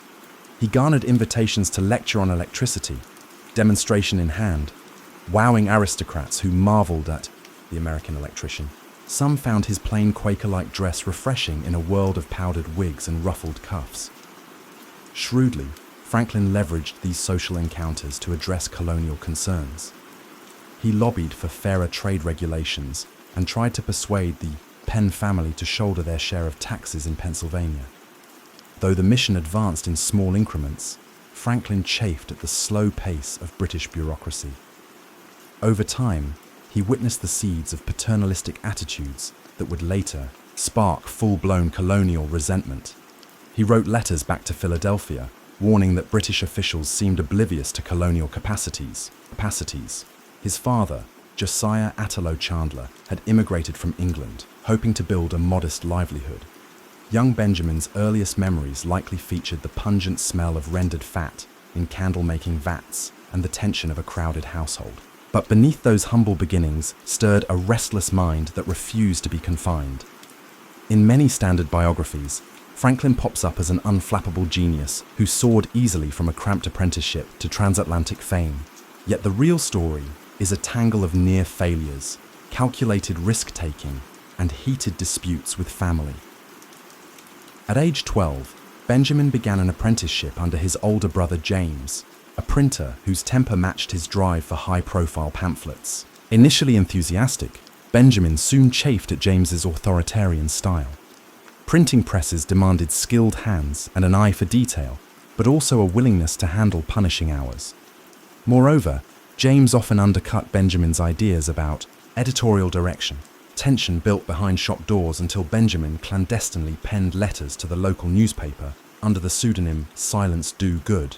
Those witty essays garnered attention, all while James remained ignorant of the true author. That escapade, half mischief and half aspiration, sparked Franklin's lifelong devotion to shaping public opinion. The columns criticized colonial authorities and championed free expression, forging a path that later would turn him into a master communicator. However, James's discovery of Benjamin's secret authorship precipitated ugly quarrels. In 1723, weary of conflicts and the constraints of apprenticeship, Benjamin fled Boston for Philadelphia, that covert departure on a leaky sloop that signaled the first of his many reinventions.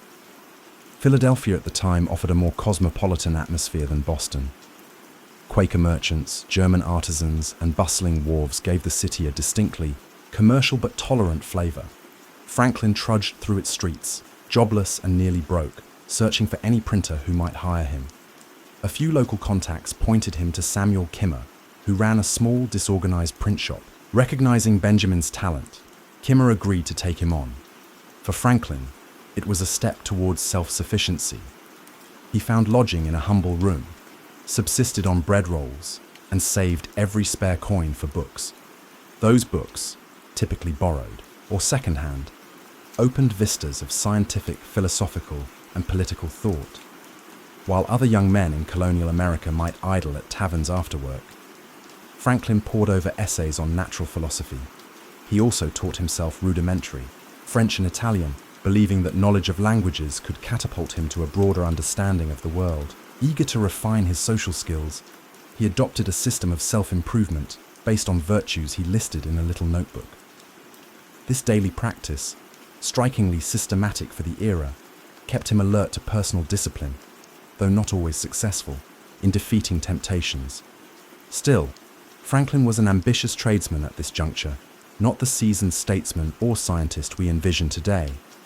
But he planted the seeds of a strong passion for reading, a fixation on bettering oneself, and a readiness to go against the grain. He joined local clubs, most notably the Junto, a forum of curious individuals who debated civic improvements and swapped ground. Franklin thrived in that environment, forging friendships with rising merchants, teachers, and artisans. The Junto's premise that everyday citizens could shape community policies resonated deeply with him. He began drafting proposals for better street lighting, suggesting the establishment of a lending library, and even championing volunteer fire brigades. These small-scale innovations signaled the mindset that would later produce loftier feats. Thus, by his mid-20s, Franklin was already a figure to watch in Philadelphia. A young printer with an entrepreneurial streak, a pamphlet unafraid of challenging norms, and a network skilled at binding like-minded souls together. However, financial security was still elusive. His personal life was complicated, and his religious skepticism set him apart in an era of strict orthodoxy. The next years would see him expand these early experiments, slowly weaving the persona that would one day grace the global stage. Early in the 17th century, Franklin's printing shop gained stability due to its growing reputation for punctual deliveries and sharp content. His production ranged from political leaflets to visiting cards. Yet, almanac proved to be his most profitable venture. In 1732, he introduced Poor Richard's Almanac, a cheeky, insightful publication under the pseudonym of Richard Sayers. Unlike staid almanacs that listed only lunar cycles and harvest tips, Franklin's version featured witty maxims, satirical commentary, and personal jabs that made each edition an eagerly awaited staple in households across the colonies. Yet while Poor Richard minted his reputation, Franklin's day-to-day life was more complex. He navigated a personal relationship with Deborah Reed, who had once been a neighbor's daughter. Their common-law marriage, not formally solemnized for various reasons, gave Franklin a semblance of domestic stability, though the arrangement lacked the official aura of conventional unions. They raised children together, but the demands of his printing press and swirl of civic projects often kept him away from extended familial devotion. Franklin's thirst for civic improvement seemed boundless. In 1731, he formed the Library Company of Philadelphia, an idea born from the junto's discussions. Subscribing members pooled funds to buy books, establishing one of America's first lending libraries. This approach crystallized Franklin's method: harness collective contributions to uplift public life. Where others saw financial hurdles, Franklin leveraged group effort. The concept proved so successful that it sparked similar ventures elsewhere, bolstering literacy in an era where many colonists had limited access to texts. As a publisher, he also became a de facto influencer in shaping public sentiment. He printed currency for Pennsylvania, bolstering trust in local finances. He took up the cause of paper money, arguing that a stable local currency could invigorate commerce. Through editorials under assumed names, he debated with political rivals championing a pragmatic outlook. If a policy boosted trade and enriched community resources, it merited consideration, irrespective of dogmatic leanings. This flexibility would later mark his diplomatic engagements, yet it sometimes riled staunch partisans. Beyond the printing realm, Franklin dabbled in volunteer projects like establishing Philadelphia's Union Fire Company in 1736. Fire disasters had plagued the city, wiping out blocks of wooden structures. Franklin's brigade, staffed by volunteers, offered a semblance of organized response where previously chaos reigned. This forward-thinking approach spread, birthing additional fire companies that cooperated instead of competing. Ever the organizer, Franklin helped shape guidelines for equipment sharing and mutual aid, forging a model admired in other colonies. Yet successes alone didn't insulate him from adversity. The colonial landscape could be unforgiving to those who ventured unpopular opinions. Franklin sometimes rankled conservative church leaders by printing texts that veered too secular or criticized certain dogmas. He also faced tension with other printers who resented his rapid ascension and willingness to mock rivals. Still, his knack for bridging differences often prevailed when rumors of a severe smallpox outbreak loomed. He used his press to advocate for inoculation, though he personally endured heartbreak when one of his sons died of the disease. The tragedy deepened Franklin's resolve to promote evidence-based solutions over superstitional fear. Simultaneously, Franklin's scientific curiosity blossomed. He embarked on rudimentary experiments, observing local weather patterns, speculating that storms and winds might follow distinct trajectories across the colonies. At dinner gatherings, he speculated about electricity, an obscure phenomenon rarely studied in depth outside Europe's learned societies. While his main energies still lay in publishing and civic activism, that spark of interest hinted at future breakthroughs. He collected glass tubes and rods from ships arriving from England, quietly testing ways to generate static charges. It was uncharted territory in the North American context. Through these endeavors, Franklin cultivated an image as a problem solver unafraid of multiple hats: publisher, social entrepreneur, proto-scientist. The victory at Stalingrad was the foundation upon which the eventual Soviet triumph in World War II was built beyond its military significance. The Battle of Stalingrad left a profound legacy in the collective memory of the world. It became a symbol of resilience, sacrifice, and the unyielding human spirit. The stories of the soldiers and civilians who endured the battle, stories of heroism, endurance, and survival continue to resonate. Their experiences remind us of the horrors of war, the cost of conflict, and the strength of the human will to persevere. For the people of Stalingrad, their city's name became synonymous with courage and defiance. In 1961, during a wave of destinization in the Soviet Union, the city was renamed Volgograd.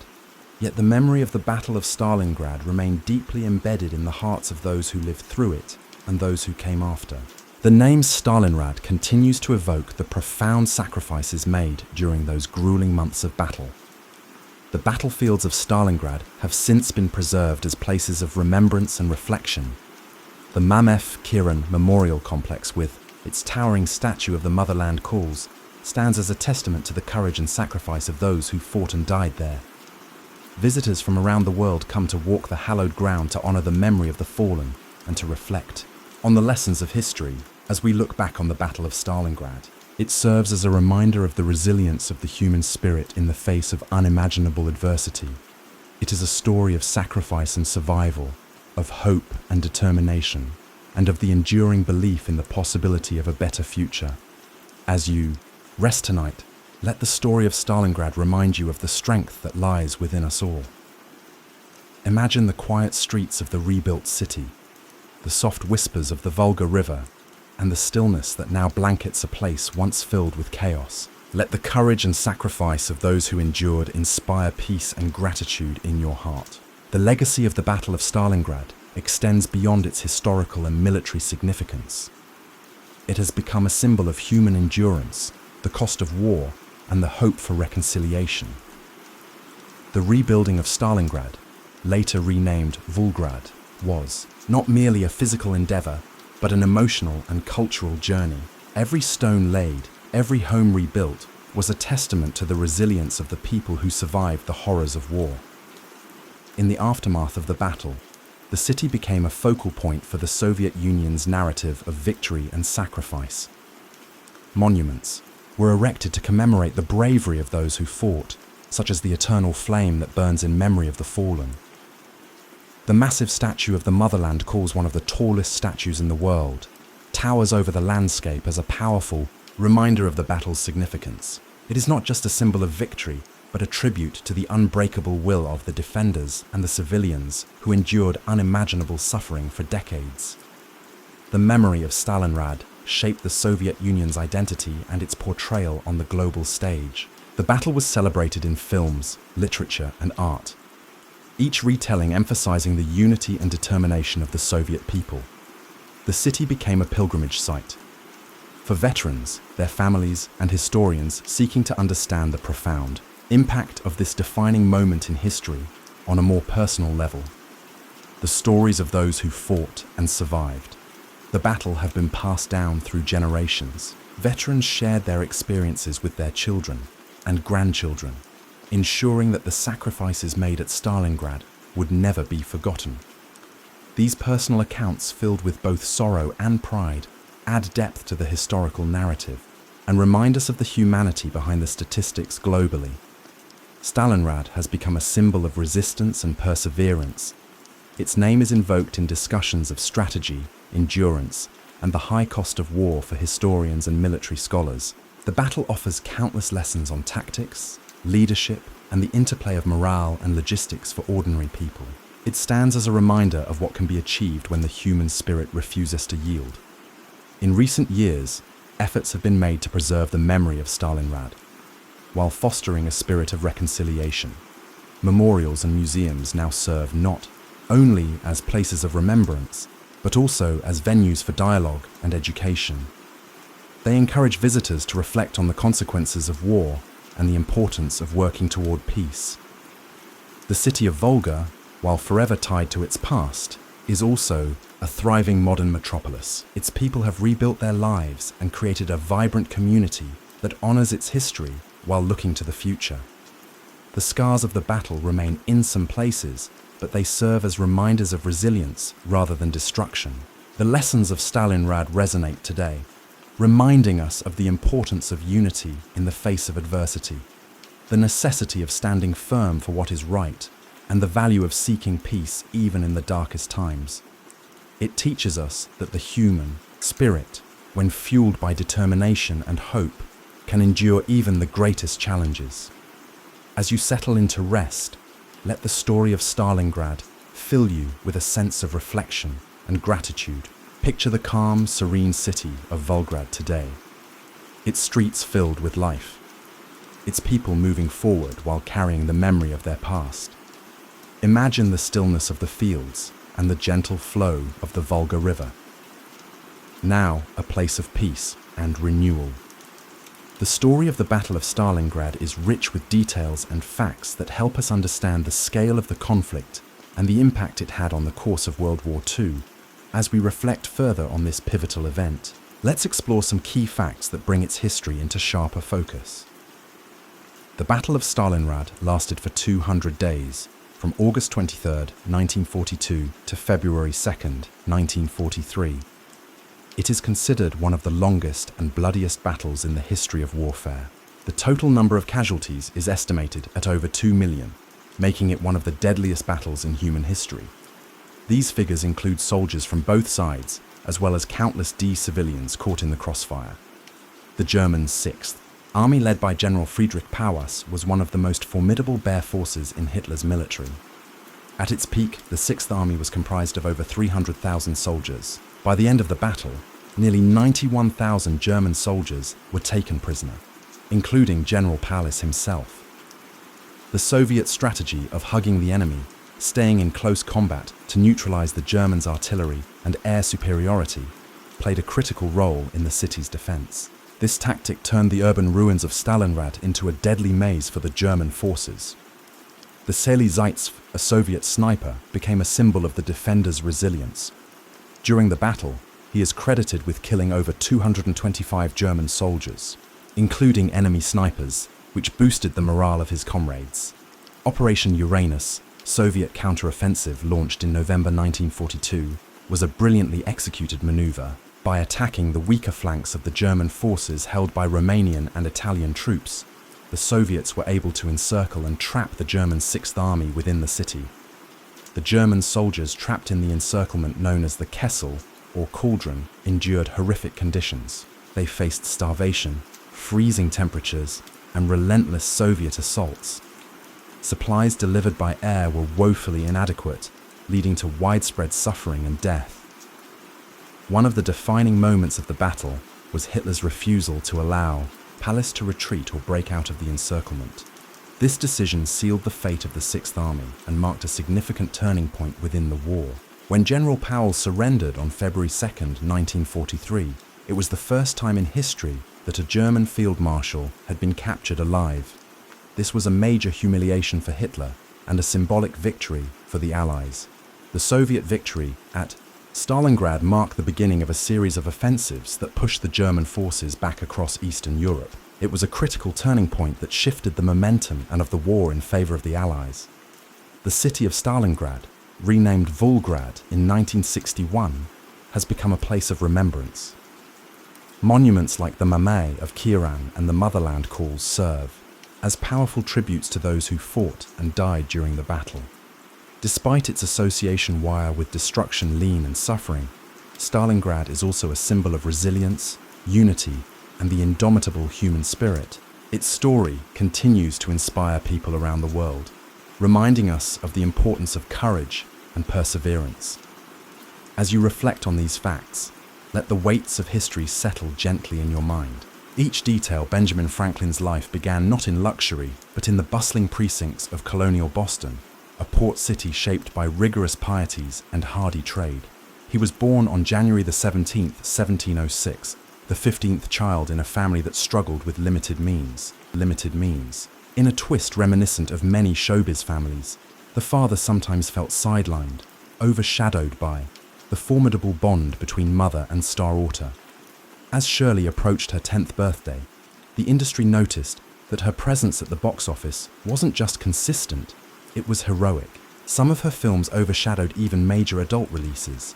The juvenile star was effectively bankrolling Fox's operations, preventing pure financial cuts that might have devastated the studio. It became a well-known quip in Hollywood circles that, if you needed a guaranteed hit, you hired Shirley Temple. Yet the relentless pace hinted at challenges to come. Child actors grow.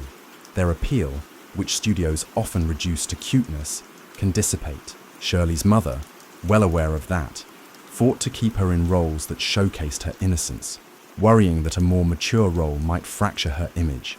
Time was against them. The actress, who had embodied the aspirations of a Depression-era audience, was approaching adolescence, and the film roles accessible to a developing teenager seldom replicated the formula that made her a box office phenomenon. The real question became, how could Shirley Temple, America's darling, transition gracefully from juvenile novelty to enduring performer? As she entered adolescence, Shirley Temple found herself at an unexpected juncture. By 1939, she was 11 years old. Though still a beloved star, the realities of puberty loomed. Her face was ever so slightly less cherubic, her limbs less stubby. Hollywood's appetite for her brand of plucky innocence began to wane. Executives who had previously viewed her as their most valuable asset began to feel uneasy. The frequency of scripts designed to highlight her charm was gradually decreasing. Despite these challenges, Shirley maintained her impeccable professionalism. On the set of The Bluebird 1940, she embodied a dreamlike character in a lavish fantasy production clearly meant to replicate the success of The Wizard of Oz. But audiences perceived it as a half-hearted attempt. Critics pointed out that the film felt disjointed and box office receipts fell short. This setback marked the first real stumble in Shirley's otherwise unstoppable career. Press, which had frequently hailed her as America's sweetheart, conjectured whether her period of fame had come to an end. Shirley Temple attempted to reposition her daughter, pushing the studio to consider more sophisticated scripts. However, Hollywood's typecasting machine proved stubborn. Producers struggled to envision the newly teenage Shirley as anything apart from an endearing child in tap shoes. Meanwhile, the adult co-stars who once enjoyed waltzing with the little Sen-Stealer now found themselves in awkward transitions. How do you frame a storyline around a teen actress whose strengths lay in the cuddle factor? That tension spelled trouble for Shirley's future as the leading lady she had once been. The family faced another dilemma. Shirley's education. On-set tutors had sufficed for the early years, but the demands of a teenager's curriculum were more complex. At her mother's urging, Shirley enrolled in a private school when her studio schedule allowed. There she experienced a semblance of normal adolescence, passing notes, giggling with friends, and learning that not everyone orbited her fame. This partial return to an ordinary teenage routine offered a different perspective. She began to realize that the wider world didn't revolve solely around studio budgets and box office numbers. Financially, the Temples were secure. Her earlier earnings had been prudently managed, though rumors circulated about potential mismanagement or lavish spending. For Gertrude, the real worry wasn't money, but relevance. She feared the day Hollywood might deem Shirley Temple an expired product.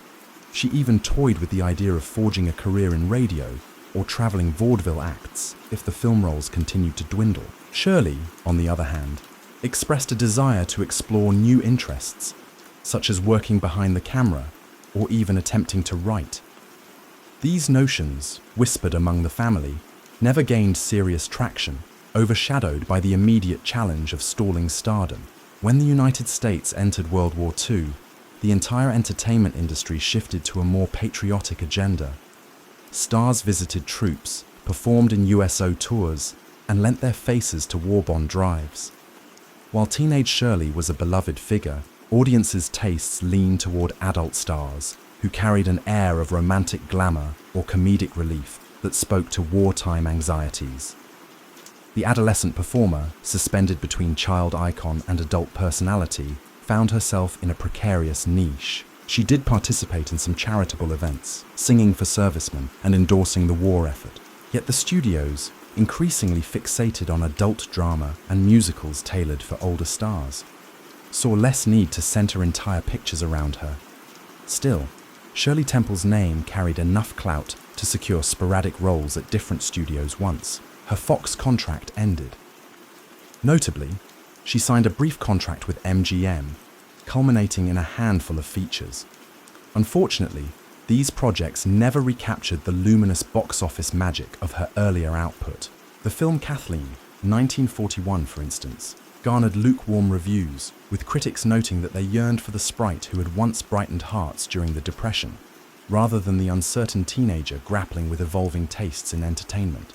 By the time she reached her mid-teens, Shirley was balancing on a tightrope, half a nostalgic emblem of a vanished era, and half a blossoming young woman searching for a place in an industry that rarely allowed for graceful transition. She, herself, remained outwardly composed, leaning on the well-honed discipline that had shaped her childhood. Yet behind those calm brown eyes, a more profound question arose. If Hollywood no longer needed her to be its dancing child star, who could she become in trying to address that question? Shirley Temple would soon embark on life experiences that would transform her far beyond the realm of movie sets and scripts. The next phase of Shirley Temple's life revolved less around Hollywood stage lights and more around personal milestones. At 15, she met John Agar, a sergeant in the Army Air Corps from a socially prominent family. Their whirlwind courtship fascinated fans who were curious to see America's one-time golden child stepping into adulthood. By 1945, just as the war concluded, Shirley married R. Bass. The media spun the wedding into a major event, splashing photos across newspapers nationwide. But if the public assumed she would settle into a conventional family life, they underestimated her capacity for reinvention. Shirley persistently ventured into the film industry, occasionally collaborating with her husband in Fort Apache, 1948, directed by John Ford. Shirley co-starred with Agar, John Wayne, and Henry Fonda. Although the Western genre was significantly different from her previous musicals, she enjoyed the novelty. Despite her diminished star billing, she received solid reviews for her performance. The film's moderate box office success indicated that perhaps there was a viable path forward for her in Hollywood, though no longer as the marquee name. While she drew professional satisfaction from the project, her personal life was more turbulent. Agar struggled with the weight of public attention on his famous wife and faced accusations of drinking and erratic behavior. The marriage soon began to splinter. For Shirley, the unraveling marriage signaled a broader dissatisfaction.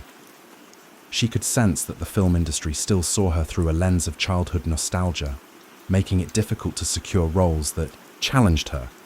Meanwhile, her real life responsibilities now included motherhood. She gave birth to a daughter, Linda Susan, in 1948. Balancing the duties of parenthood with diminishing but still potent demands of a movie career proved complex. She found some roles, but mostly smaller parts in B-movies or ensemble casts. A handful of these roles allowed her to play more mature characters, yet none sparked a significant comeback.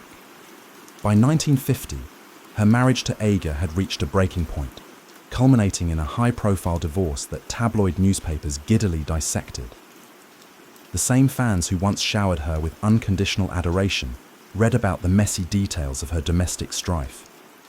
This jarring exposure taught Shirley an uncomfortable lesson about public life. Once you step out of the child star bubble, the press can turn your personal trials into sensational fodder. Nevertheless, she remained composed, determined to maintain dignity for her daughter's sake. A new chapter beckoned when she crossed paths with Charles Alden Black, a Navy intelligence officer from a well-connected California family. Their first meeting ironically involved neither film nor fanfare, just two individuals sharing conversation at a dinner party. Black claimed he had never seen a single Shirley Temple movie, which he found refreshing. Their relationship blossomed quickly, partly because Shirley found an anchor in Charles's unpretentious, yet cultivated manner. They wed in December 1950, a union markedly different from her first. Charles's devotion offered a calm refuge from the swirling storms of the entertainment industry. Suddenly, the idea of continuing a somewhat aimless pursuit of second-tier film roles lost its allure. Facing the reality that her Hollywood career was winding down, Shirley made a bold decision in 1950. She retired from the silver screen at the age of 22. It was a startling move for someone whose name still held nostalgic weight among a wide swath of moviegoers. Yet, she had reached a point where the roles available failed to match her aspirations. Instead of clinging to a diluted version of her earlier stardom, she chose to explore new frontiers.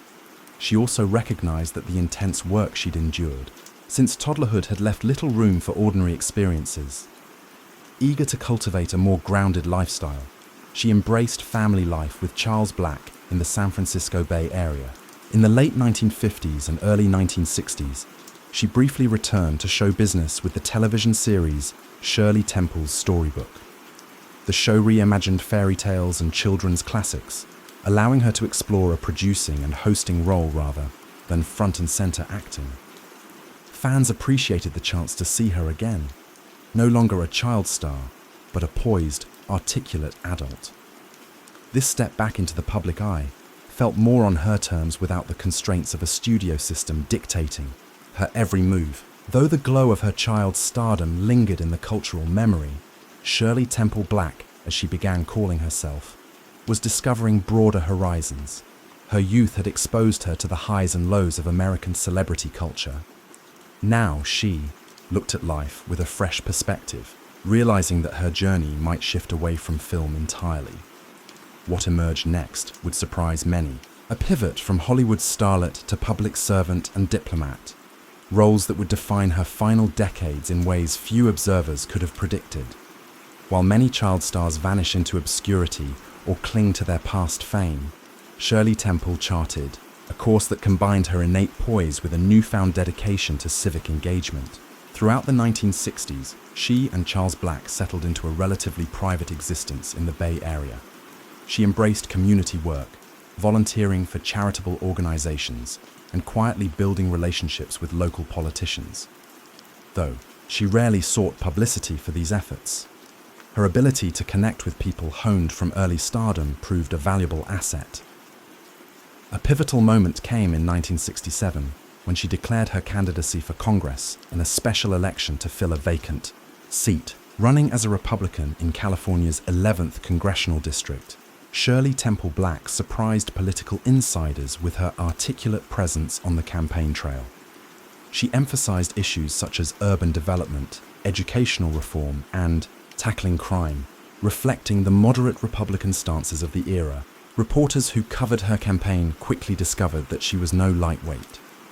While her name recognition initially drew curiosity, her policy discussions resonated with a portion of the electorate. She did not prevail in the primary, finishing second, but she garnered a respectful share of votes. The campaign underscored her serious interest in governance and laid the foundation for future opportunities. A year later, life took an abrupt turn when Shirley was diagnosed with breast cancer. She underwent a mastectomy in 1972, an experience she chose not to hide from the public. Instead, she made a bold move by holding a press conference to discuss her procedure, one of the first high-profile women to speak openly about battling breast cancer. This frankness challenged taboos and spurred an outpouring of support from women across America.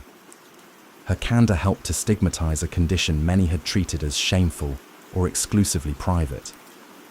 Over time, her advocacy would shape public perceptions of cancer treatment, prompting more open dialogue and encouraging countless women to seek checkups and information. Meanwhile, her political aspirations remained alive. President Richard Nixon, impressed by her public service ethos and calm demeanor, appointed her to represent the United States at the 24th United Nations General Assembly in 1969. During her time at the UN, Shirley Temple Black focused on issues like environmental protection and the rights of children, topics that echoed her personal passions. Colleagues noted her capacity to negotiate diplomatically and her genuine interest in bridging cultural divides. This appointment, though short-lived, showcased her ability to navigate high-stakes international settings, blending the charm of her Hollywood pedigree with substantive policy engagement. President Gerald Ford named Shirley Temple Black the United States ambassador to Ghana in 1974 as a result of her success. Ambassadorship was not a ceremonial position. Ghana had undergone political upheaval and was strategically significant in West Africa. As ambassador, she navigated US interests, promoting trade, supporting development, and working to maintain stable diplomatic relations in a region still adjusting to post-colonial realities. Her presence in Accra signaled that Washington took Ghana seriously, and Ghanans received her warmly, sometimes referencing her iconic childhood films. She responded by emphasizing shared cultural ties, hosting local artists at embassy events, and traveling beyond the capital to better understand the country's complexities. Her steady performance in Ghana earned her another diplomatic assignment, this time as the first female chief of protocol under President Ford. She managed Heil ceremonies, greeted visiting heads of state, and guided official delegations. Although the role was largely ceremonial, she approached it with the thoroughness that had defined her entire career. Keeping track of protocols and cultural nuances and forging personal bonds with international leaders became second nature. The highlight of her diplomatic career, however, arrived in 1989 when President George H.W. Bush appointed her ambassador to Czechoslovakia. The Cold War was on the verge of a dramatic thaw, and her posting to Prague placed her at the heart of historic change. As communism began to crumble across Eastern Europe, Shirley Temple Black found herself witnessing the Velvet Revolution, the peaceful upheaval that ousted the communist regime. She consulted dissident, shared perspectives with other Western diplomats, and skillfully represented US interests without overshadowing the Czech people's pursuit of democracy. Once again, she relied on a blend of empathy and pragmatism, traits that had served her well since her early years on a Hollywood set. By the close of the 1980s, Shirley Temple Black stood as a testament to reinvention. From a child star who lit up Depression-era screens to a diplomatic figure forging connections in far-flung parts of the world, she demonstrated that stardom need not confine a person to a single storyline. Rather, it could be a launching pad for broader contributions that transcended the realm of entertainment, impacting global politics and societal attitudes alike. The late 1980s and early 1990s in Czechoslovakia were a swirl of political transformations, and Shirley Temple Black was squarely in the thick of it. Serving as ambassador at a time when the nation's hopes for post-communist democracy were at their zenith, she found herself forging friendships with figures like Václav Havel, the playwright turned president who led the Velvet Revolution. Diplomats often rely on tact and formality to navigate tense transitions, but Shirley's life experience, her capacity to read a room, to empathize, and to adapt proved equally pivotal. She struck an approachable balance between an official stance and genuine curiosity about everyday Czech life. Citizens who recognized her from old Hollywood lore marveled at how this former child star had become a calm presence amidst their country's defining historical moment. Her schedule brimmed with diplomatic engagements, addressing economic reforms, promoting trade opportunities, and facilitating cultural exchanges. She also took time to visit schools and orphanages, echoing a child-centered compassion that had first won her the public's heart decades earlier. More than once, local media cameras captured her hugging children, an image that symbolized a connection transcending politics. For her staff, it was standard to see school groups flock to the US Embassy where the ambassador would greet them. Personally, she saw in those students the same spark that years before propelled her own improbable journey. In the midst of these responsibilities, she also wrestled with the complexities of representing a superpower.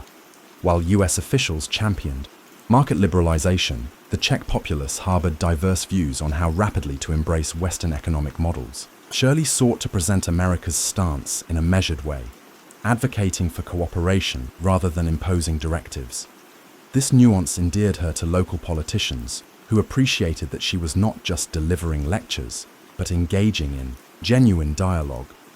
Observers credited her with amplifying America's soft power in the region, using her personal warmth as an informal diplomatic tool. Outside her official role, she relished exploring Prague's architecture. Concert halls and cafes. The city with its Gothic spires and centuries-old cobblestone streets fascinated her. She told friends that wandering around the old town felt like stepping onto a meticulously designed film set, except it was real history etched into every stone. Occasionally, she and her husband Charles hosted small gatherings at the embassy, residents, inviting Czech artists and intellectuals alongside visiting American officials. These soirees, bridging cultural gaps with music and conversation, mirrored a style of diplomacy that aligned with her persona, blending formality with the personal touch. By 1992, the world was changing again. Czechoslovakia split peacefully into the Czech Republic and Slovakia. Shirley Temple Black's time as ambassador wrapped up, and while the region's politics continued evolving, she left behind a legacy of empathy-driven diplomacy.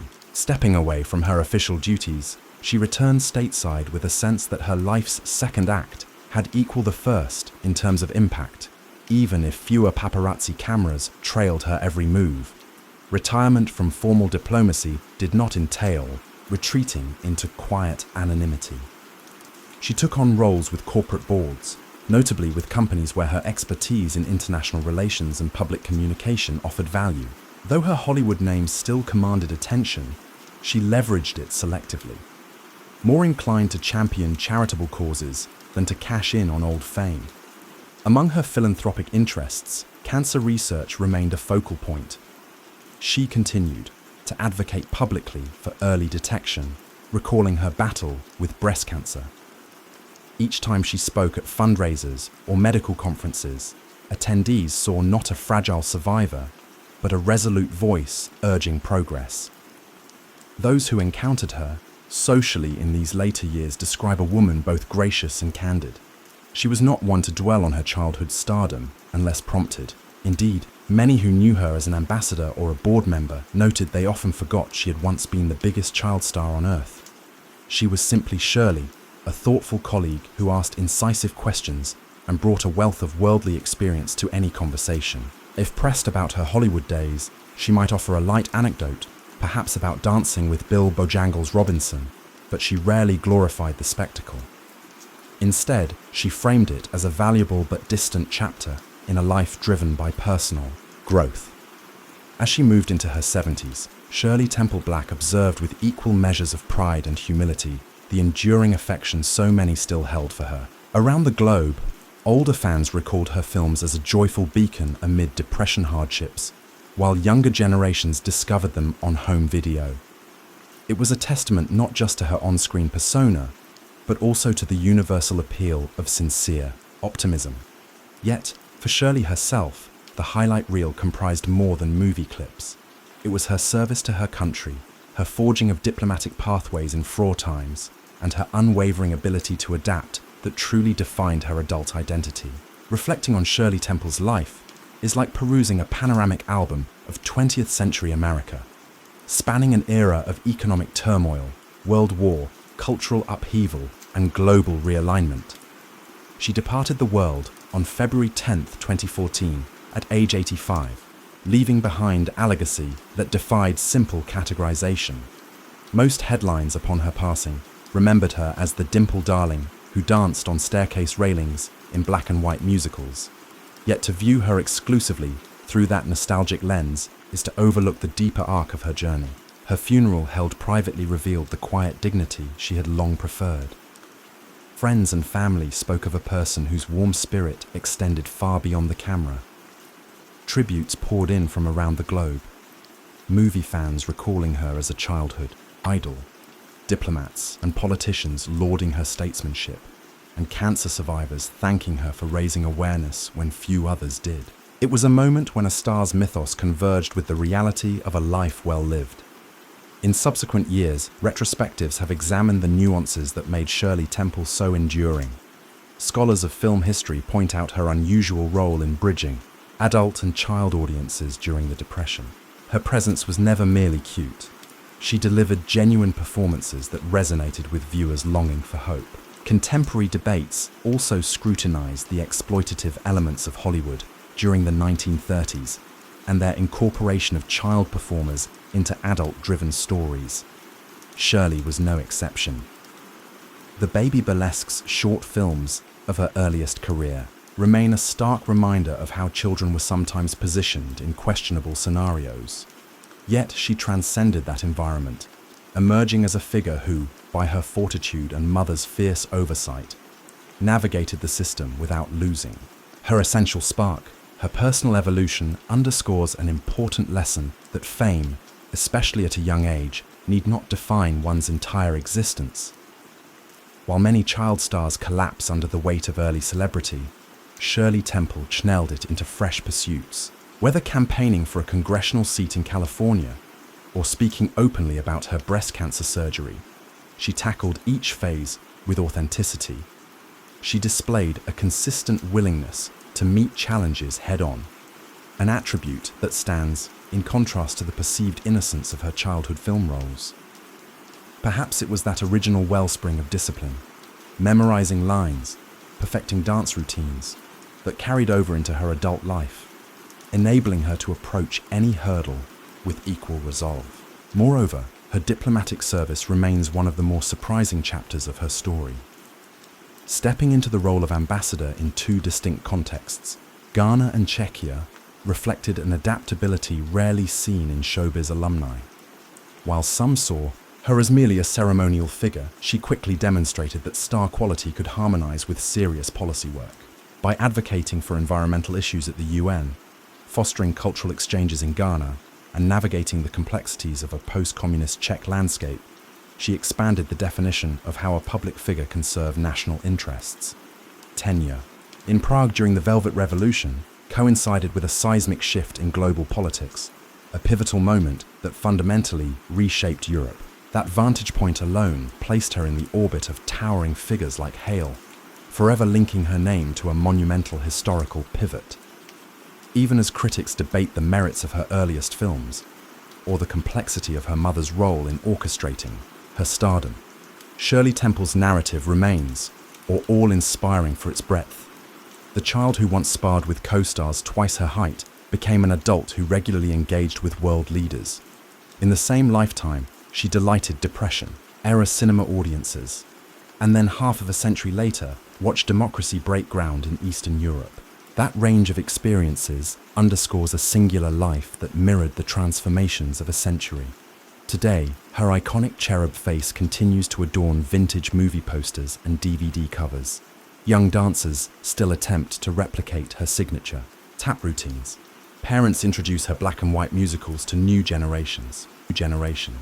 Yet parallel to that cultural imprint stands the lesser celebrated but equally significant tale of an American who chose to redirect celebrity into public service, forging a second legacy as an advocate and diplomat. In so doing, Shirley Temple, Black left us a message about resilience, that even the brightest, most ephemeral childhood glow can evolve into something more expansive, guiding not just a film studio's fortunes, but international dialogues and philanthropic causes as well. And in the end, perhaps that quiet metamorphosis is her most enduring, if underappreciated achievement. From the vantage of old Macedonia, where elders gathered beneath olive trees to swap hushed lore, the story of Hercules emerged in sparks of disbelief. They whispered about a force that blurred the boundaries between the mortal and divine realms. This child born in modest Tiryns possessed an unsettling gift, feats of strength performed so calmly that some wondered if the gods had quietly laid a blessing or a curse at his feet. Tiryns was a farming community, framed by rocky hills and cloud-strewn skies. A place defined by the routine labor and rigid social caution. The boy's first display of uncanny power was witnessed by a shepherd. With a single tug, he reined in an ox known to drag grown men like ragged dolls. It wasn't the show of force itself that troubled onlookers. It was the eerie silence with which he did it, as though testing a boundary rather than reveling in might. Soon neighbors recalled other oddities: doors unhinged by a careless push, footprints left in stone, and animals that yielded to his hand without resistance. Though some saw him as Tiryns' protector in training, others felt uneasy. Mortals were fragile beings. Gifts of such magnitude often drew divine eye. Hercules, for his part, behaved like any curious youth, combing riverbanks for turtles or carving shapes into the soft rock. Yet beneath each childlike pastime lurked an awareness of difference. He sensed that the world around him fit like a shirt, one size too small, familiar, but constricting. A single miscalculation could fracture relationships or destroy trust. As he neared 15, rumors of unnatural predators swept across the farmland. Shepherds muttered of wolves the size of ponies with eyes lit by feral intelligence. The local militia dared not test the truth of those claims, leaving the fields in a state of hush. Hercules, compelled by equal parts curiosity and duty, gathered a simple spear and ventured into the pine forests alone. For 3 nights, the darkness swallowed him. On the 4th dawn, he reappeared at the village edge, clothes torn, blood running down his arms. Yet he carried no trophy, only the quiet certainty that the threat was gone. Word of his deeds spread through travelers' wagons and along shepherds' routes, echoing into lands beyond. It was said that the monstrous wolves vanished as swiftly as they had come. In the villagers' eyes, such might have signaled a guardian, or even a chosen instrument of the gods. Soon they built humble altars to honor him. They offered tiny bowls of grain and small cups of wine as offerings to the boy who had ensured their nights. Hercules accepted none of it openly. He would pause at those altars, gaze at them in faint puzzlement, then slip away. Inside him, a big tug of longing clashed with the weight of expectation. He cherished the farmland's rhythms, morning light over tilled earth, the lull of cicadas in the summer. Yet each casual greeting now carried a jolt of awe, and every dirt path he roamed of our own felt narrower, as though funneling him toward some vast unseen road. Occasionally, he stole into the hills to commune with nature's raw pulse, pressing his broad hands against boulders as though listening for whispered secrets of stone. Tehran was never the seat of sophistication. Unlike Athens or Thebes, it lacked gilded temples and philosophical gatherings. In a way, the simplicity of Tehran allowed Hercules to flourish without being overwhelmed by rumors. People accepted him, half wary, half hopeful, because they needed him. He held back storms that might devour them in a single gulp. He soon learned of a summons from King Eurystheus of Maia, a monarch who demanded fealty and recognized the usefulness of a mortal, wielding near-divine might. Friends warned him of palace politics. Even the local priest, stooped with age, cautioned that power-hungry rulers often feed on legends until there's little left of the legend itself. However, Hercules sensed an unspoken reminder that a simple shepherd's life would never be his. Gathering sparse belongings, he took one last look at the farmland, the lopsided fences, the distant bleating of goats that once filled his childhood mornings. Then, as dawn's first gleam touched the horizon, he set out for Mycenae. Those who witnessed his departure claimed a hush fell upon Tyrans, like the land itself held its breath waiting. The path he walked would lead to triumph and sorrow, forging a destiny both luminous and shattering. In his heart, Hercules hoped to find a way back to quiet fields someday. But deep down, he suspected the gods had other plans entirely. The road to Mycenae stretched through rolling plains dotted with olive groves and jagged hillsides. Hercules travelled quietly, observing the land more than pondering the future, yet he couldn't ignore the murmur that followed him, a hum of anticipation carried by traders, roadside shepherds, and vagrant bars. Upon arrival at the fortified city, he faced a spectacle. Drummers at the gates, banners hoisted high, and crowds craning to see if a rumor exceeded reality. King Eurystheus's palace gleamed atop a rise of white stone. Once inside, Hercules found himself before a ruler whose thin lips twitched at each mention of his name. Despite grandiose surroundings, Eurystheus exuded an air of self-importance, undermined by a hint of anxiety. In the hushed court, courtiers eyed Hercules with an odd mix of curiosity and caution. They had heard the rumors of unstoppable strength. Now they assessed the man himself, broad-shouldered, wind-beaten, eyes calm as still water. Eurystheus wasted no time. "Word of your deeds has travelled far," he said, feigning warmth. "To prove your loyalty, you shall fulfill labours for the glory of Mycenae and the gods, of course." Applause followed from courtiers, though it felt forced. Hercules bowed, not out of fear, but recognizing that refusal would brand him an enemy of a kingdom that seemed both powerful and petty. Besides, he sensed destiny's nudge again. That intangible force hinting these labours might shape his future. His first assignment, the Nemean lion. Villagers near Nea spoke of a cat the size of a waror, its fur impervious to spears or arrows. Eurystheus demanded its pelt as proof. Setting out with minimal supplies, Hercules ventured into a region shadowed by tall grasses and jagged rock. On the second day, he spotted massive paw prints pressed into the soil. Following them, he entered a dank cavern overhung by dripping vines. The lion emerged, its coat shimmering like steel. Arrows snapped against its hide, confirming the rumors. They grappled, the beast roaring with unnatural ferocity while Hercules wrestled in silence, locking powerful arms around the creature's neck. At last, he wrenched it downward, ending its life with a blow that reverberated in his bones. No victory, cry escaped his lips, only relief. He skinned the lion with its claws and then draped the pelt over his shoulder. When he returned, Eurystheus balked at the sight of that massive trophy, commanding the city gates shut. He insisted Hercules remain outside, displaying future conquests from a distance. Thus began a curious ritual.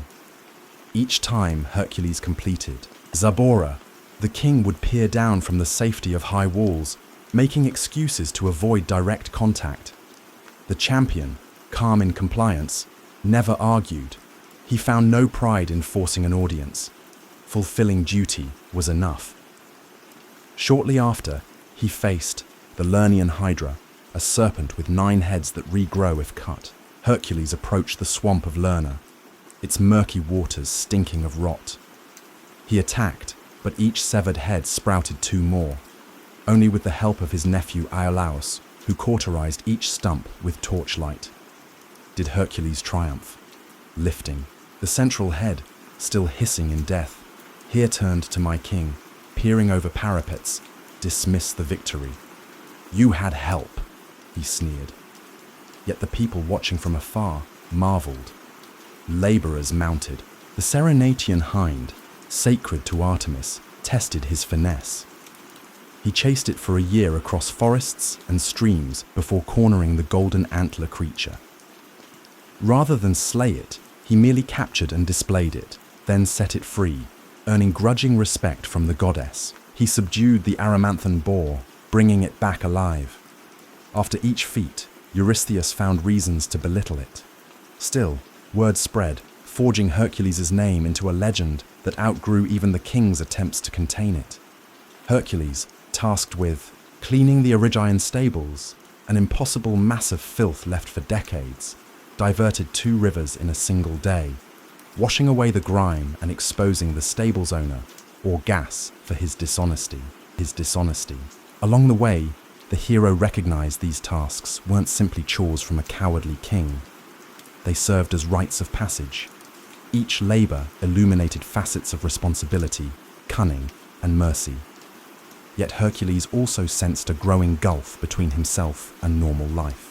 Day by day, the realm saw him less as a man and more as a living weapon. Behind the feats and rumors loomed an unspoken shadow. Stories hinted he was atoning for a private tragedy caused by a divine curse.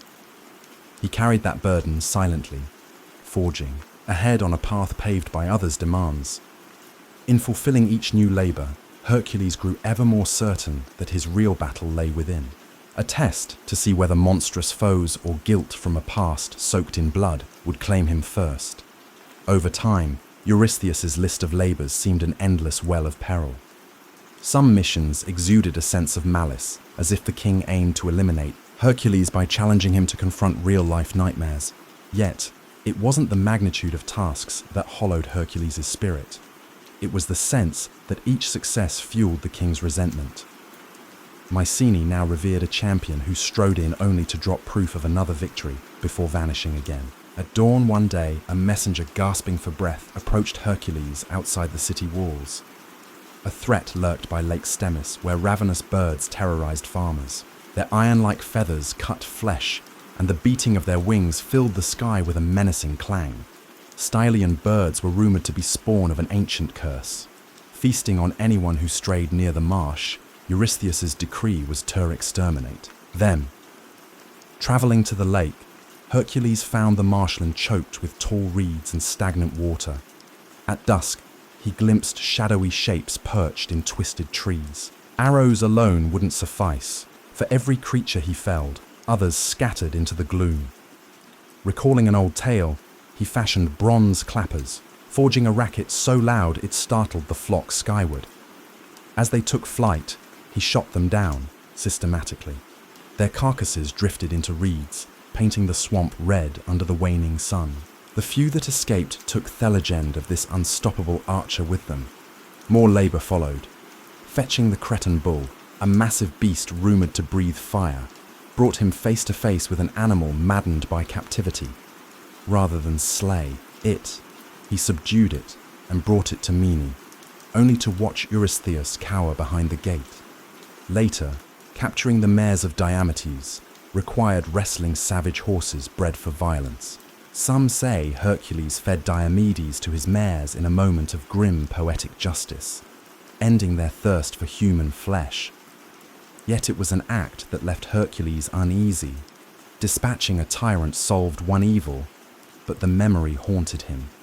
What line separated righteous punishment from barbarity? In these wanderings, he discovered people who welcomed him as a living legend, yet recognized his underlying melancholy. Children peered around corners, hoping to see the giant who wrestled monsters. Old men offered wine, praising him as champion of the downtrodden. Occasionally, Hercules paused to help build a wall or fix a broken roof. Acts of normalcy that anchored him to everyday life. But the moment always came when a new labor call or a rumor of a monstrous threat demanded his presence. At night, he grappled with nightmares. The unwritten story behind his forced servitude gnawed at him. A rumor that he'd once been driven crazed by Hera's wrath, causing him to commit unspeakable deeds against those he loved. Although few dared mention it aloud, the weight of that guilt never left his eyes. Even the unstoppable Hercules could not outrun sorrow that sprang from within. Eventually, Eurystheus delivered yet another test to steal the girdle of Hippolyta, queen of the warrior women known as Amazon. In a land beyond the Iron, Hercules came upon a culture of disciplined fighters who lived independent of typical patriarchal laws. Initially, Hippolyta welcomed dialogue, impressed by rumors of a hero who balanced power with compassion. She considered granting him the girdle as a diplomatic gesture. But Hera, ever meddlesome, spread deceit among the Amazon, whispering that Hercules planned to abduct their queen. In the ensuing chaos, swords clashed, alliances shattered, and Hippolyta fell. Dying, she handed the girdle to Hercules, her expression etched with betrayal and sorrow. He departed with the prize, cursing the gods who twisted every peaceful solution into conflict. This pattern of tragedy bled across each mission. The more he accomplished, the less solace he found. The blame was easily laid at Eurystheus' feet, but Hercules understood that the seeds of discord came from the gods themselves and from his heart, burdened by regrets. No monstrous hydra or invulnerable lion caused him as much pain as the memories he couldn't erase. Each labor, though celebrated by others, felt like an extension of penance. Still, Hercules pressed on. Partially, he was no politician, no orator, but people believed in him, and in their belief, he found a reason to shoulder his storied past. So he continued, forging alliances with honest souls, meeting cunning foes in remote lands, and slaying nightmares. So ordinary folk could rest at night. Through scorching deserts and perilous seas, Hercules roamed like a wandering guardian. His reputation derived more from his deeds than his words. Even so, a question circled endlessly in his mind. Would saving the world ever wash away the blood on his conscience, or was he doomed to carry his haunted legacy until the end? As the labors approached their conclusion, Hercules observed a change in the political landscape. Myene's commoners adored him, weaving new songs about his might, but the courts teethed with jealousy. King Eurystheus, cornered by his decree, pressed onward with increasingly brazen demands. He ordered Hercules to journey to the far edges of the known world. Some suspected the king hoped the hero would never return, sparing him the embarrassment of living in another man's shadow. A test soon arrived in the form of the cattle of Geryon. The creature Geryon, rumored to have 3 bodies fused into one, reigned over a sun-scorched land beyond the Pillars, marking the westernmost boundary of mortal travel. The prize, a herd of crimson cattle prized by gods and kings alike. Hercules set off, crossing mountain passes, scorching deserts, and nameless seas. He famously split a landmass to create a strait. Some said in a moment of frustration, others as a statement of power, raising what would later be called the Pillars of Hercules. He eventually arrived at Geryon's domain, where a monstrous hound guarded the cattle. Battling Geryon demanded strategy, for each torso wielded a different weapon. Hercules exploited the confusion, striking while the giant struggled to coordinate his 3 minds. With Geryon slain, he herded the cattle through hostile territories, clashing with thieves and hostile kings along the way. His triumphant return to Maia, driving those surreal red-hided animals, caused a stir of both admiration and dread. Yet Eurystheus welcomed him only from a safe distance. Soldiers corralled the cattle, sacrificing many on Eurystheus's orders. The more the king tried to belittle Hercules' efforts, the more ordinary citizens hailed the hero as a savior of the realm. Privately, Hercules remained unmoved by their cheers. Each new conquest carried echoes of moral conflict, as if he were a blade used by manipulative hands. Another monumental feat involved the golden apples of the Hesperides, guarded by a serpent coiled in a hidden orchard. Tales said the apples conferred immortality, though most mortals never reached the far-flung garden. Hercules travelled for months, uncertain if such a place truly existed. Eventually, he encountered Atlas, the Titan condemned to hold the sky on his shoulders. Seizing an opportunity, Hercules offered to take that cosmic burden temporarily if Atlas would fetch the apples. Atlas retrieved them, but then tried to abandon Hercules, hoping to free himself from eternal torment. Through a cunning ploy, Hercules tricked Atlas into reclaiming the heavens, walking off with the fabled fruit. When he presented the golden apples to Eurystheus, the king had no idea what to do with them. Legend says Athena herself intervened, returning the apples to their rightful place. In that moment, Hercules glimpsed the gods' casual involvement. They toyed with mortal affairs, granting fleeting favors or curses, shaping destinies as one might shuffle coins. He realized that each labor was less about Eurystheus's commands and more about the god's inscrutable agenda and his path of atonement.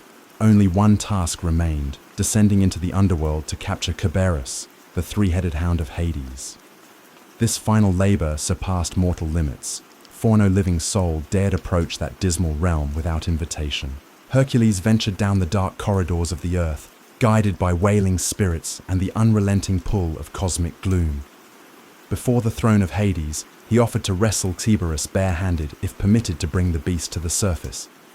The god of the dead consented, more amused than alarmed. Their struggle was fierce.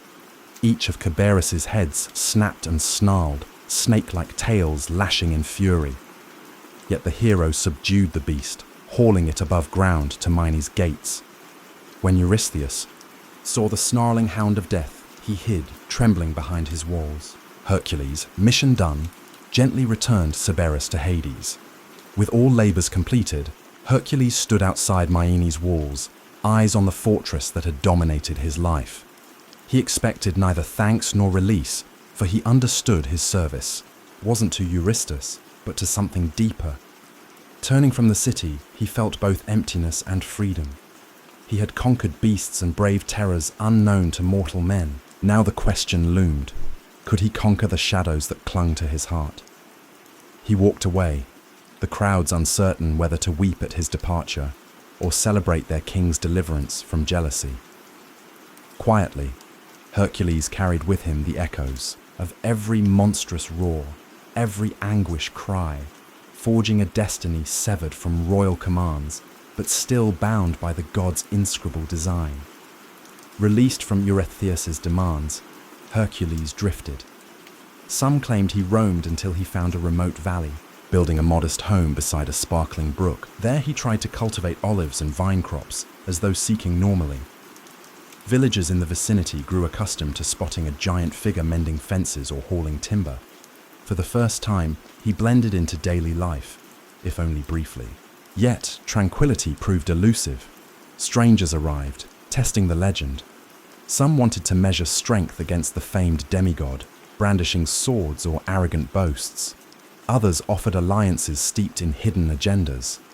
Hercules repelled them, but each confrontation frayed the delicate peace. Rumors circulated about a new champion who might best him, and with each rumor came another challenger.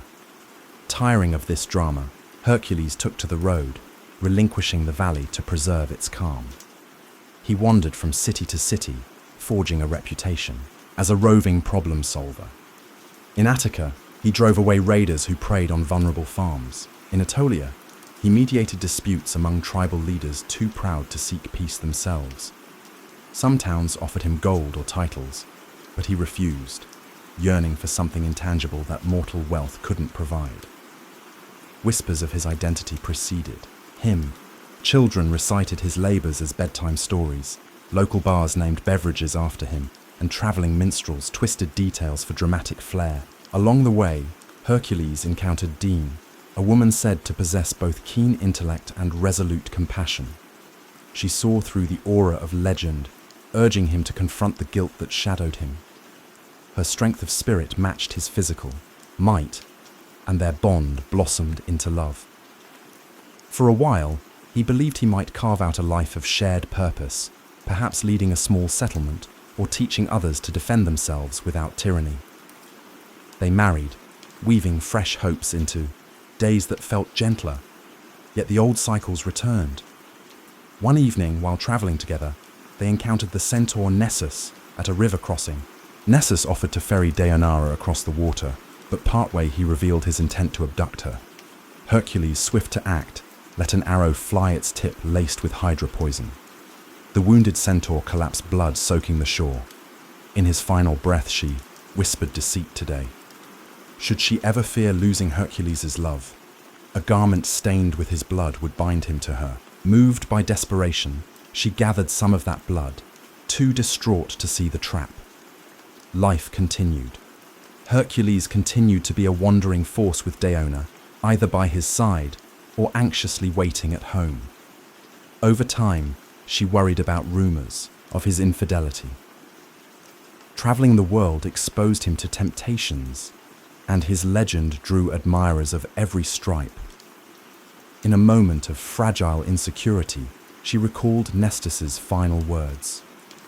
She treated a robe with the centaur's blood, believing it a charm that would secure Hercules' devotion. When Hercules donned it, the old poison ignited like living fire, adhering to his flesh. He tore at the fabric, but the agony only worsened, ripping his skin away. Realizing the horrifying betrayal, he raged in confusion, not knowing the entire truth of why the robe burned him alive. Faced with the insurmountable pain, he sensed no earthly remedy could quell it. Deianira, horrified by what she had caused, either fled or took her life. Accounts differ. Hercules, in his torment, built a funeral pyre on Mount Weta. Step by tortured step, he climbed, each footfall echoing the weights he'd carried all his life. Guilt, duty, heartbro, he stretched himself upon the wood, begging for an end to his suffering. Flames were lit, devouring mortal flesh that once battled monsters and kings. Smoke curled toward the sky, bearing the essence of a hero who had saved entire realms, yet failed to escape divine cunning and human frailty. Some say that in those final moments, Zeus intervened, lifting his son's immortal spirit to Olympus. Others claim Hercules simply became ash, the price of mixing superhuman deeds with all too human vulnerabilities. Wherever the truth lies, the legendary champion's last mortal breath vanished in Mao, fulfilling of his destiny shaped by both triumph and agony. Even the wind seemed to pause in reverence, as though acknowledging that no beast or king had ever broken him as completely as love and betrayal. Hercules' end on Mount Weta thundered through the Greek world like a mournful lament.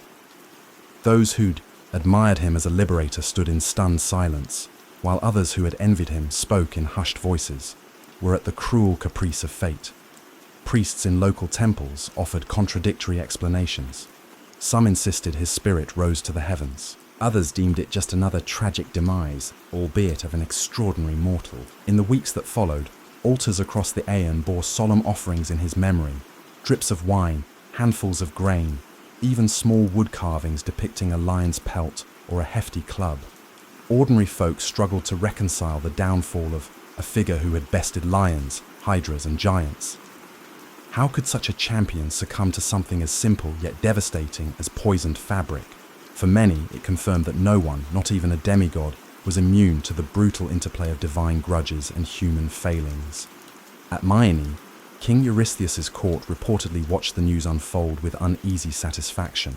Though the king had long resented Hercules, learning of his agonizing death offered no genuine relief, only a hollow sense that the realm's most potent shield was gone. Some whispered that, if a champion like Hercules could be vanquished, perhaps the gods would turn a harsher eye on lesser mortals.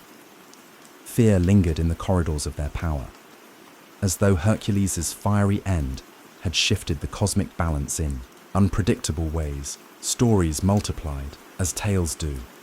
Certain bards favored the uplifting version. Zeus, younganizing his son's heroism, welcomed him among the immortals. They spun visions of Hercules seated on Olympus, sipping ambrosia in the presence of swirling constellations. Others told the blear side that the flames consumed not just his body, but every vestige of his once glorious spirit, scattering him into oblivion. Across the seas, foreign scribes embellished details, turning him into a half-legendary king in lands he never visited, or crediting him with feats he never performed. Amid these tales, Deianira's part in the tragedy sparked endless debate. Some portrayed her as a naive victim of Nessus's deception. Others painted her as a jealous spouse who rashly destroyed what she claimed to love. Still, others insisted the real blame lay with the gods. To many listeners, it hardly mattered.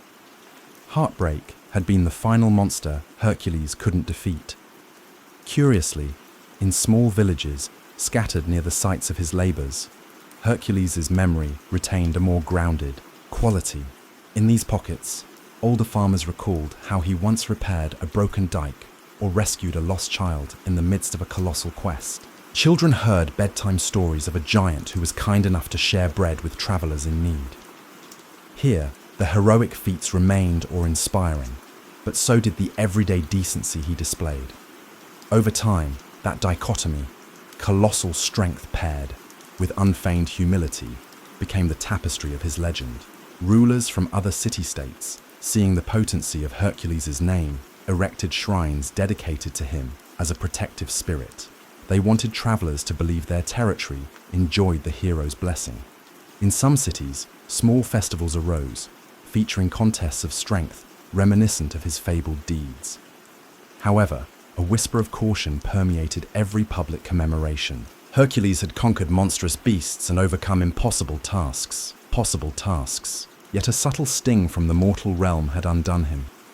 Might alone could not outmaneuver fate or quell the complexities of love. For those who once knew him personally, warriors like Alaus or local chiefs grateful for his help. His absence left an ache beyond description.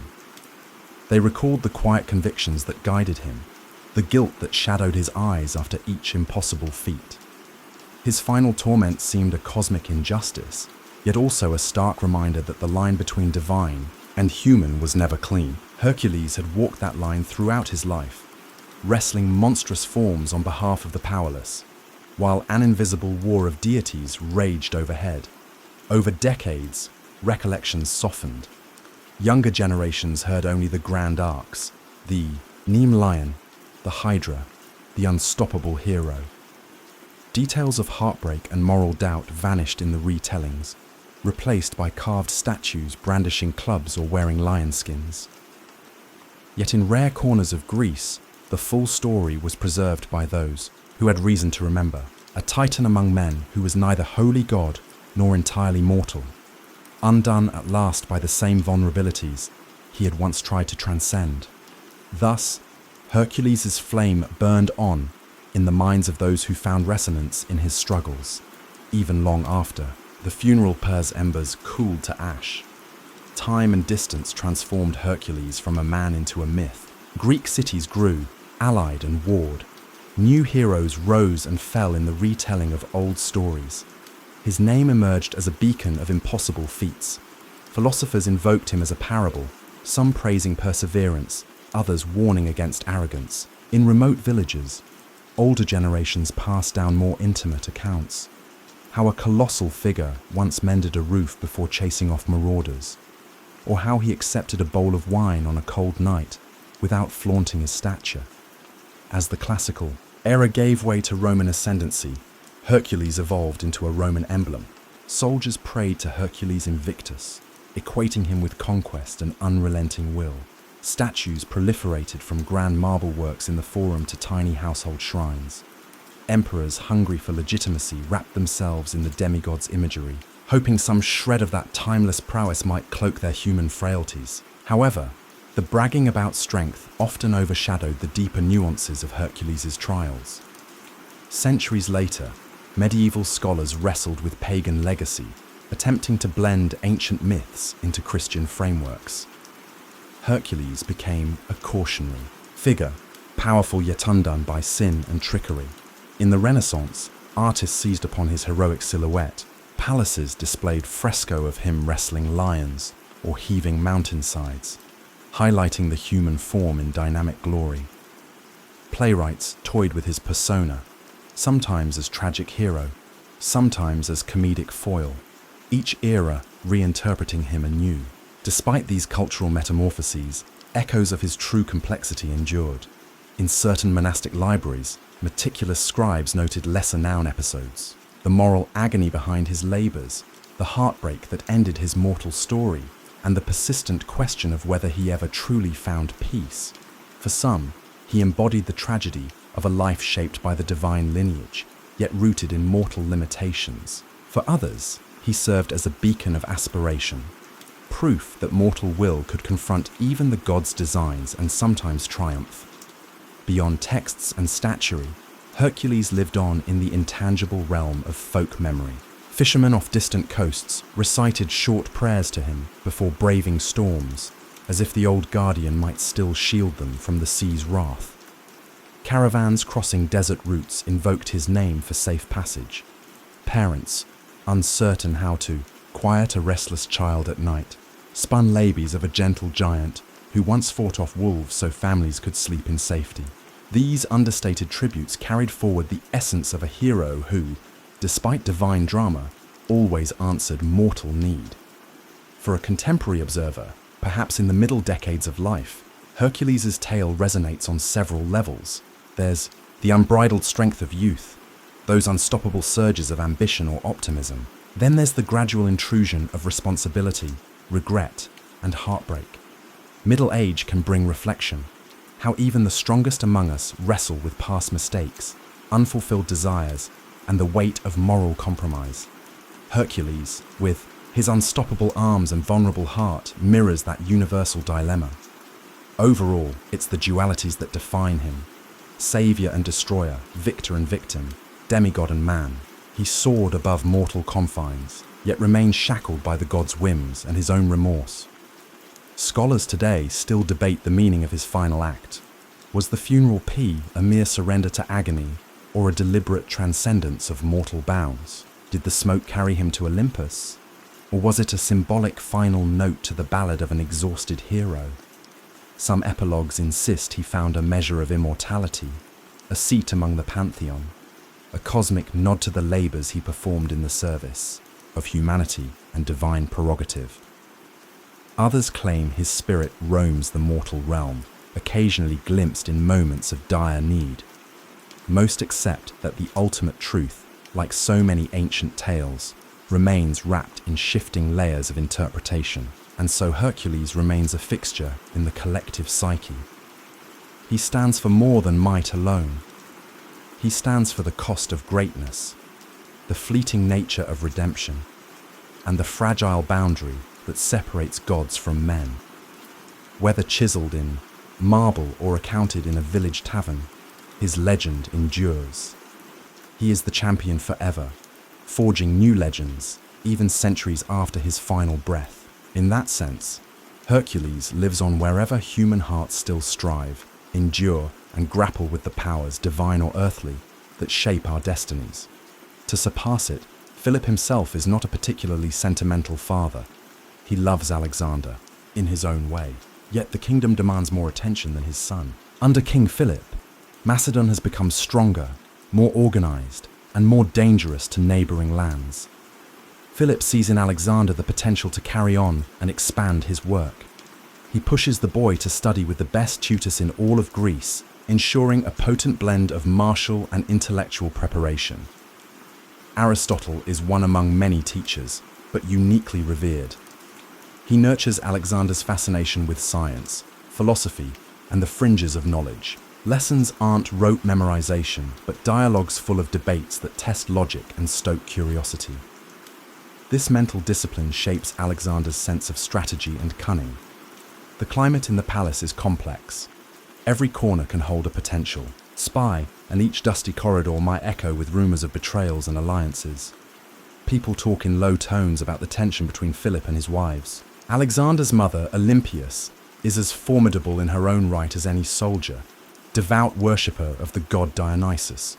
She's rumored to participate in midnight rituals involving serpents, drums, and an ecstatic communion with the divine. Some say she is cunning, even a dangerous influence on Alexander. Yet to him, she is not the mysterious priestess, but the unwavering pillar of maternal warmth. Between Philip's stern discipline and Olympus's intense devotion, Alexander is shaped by a certain duality. Logic wedded to the mystical ambition guided by tradition, but emboldened by dreams of grandeur. From an early age, Alexander's thirst for the glory finds its first real test in the stables of his father. Legend has it that when he encounters a spirited black stallion named Bucephalus, the horse refuses to be tamed by any of Philip's most capable men. They try, they fail, and the beast is ready to be dismissed. But young Alexander notices the animal's fear of its own shadow. Patiently, he coaxes Bucephalus to face the sun away from the silhouette that spooked him. In minutes, the horse is calm, and Alexander rides him without protest. Observers watch, stunned, as the boy demonstrates a combination of empathy and ingenuity that even seasoned horsemen lack. From that moment, Bucephalus becomes a living extension of Alexander, a half-wild mirror to his own fierce spirit.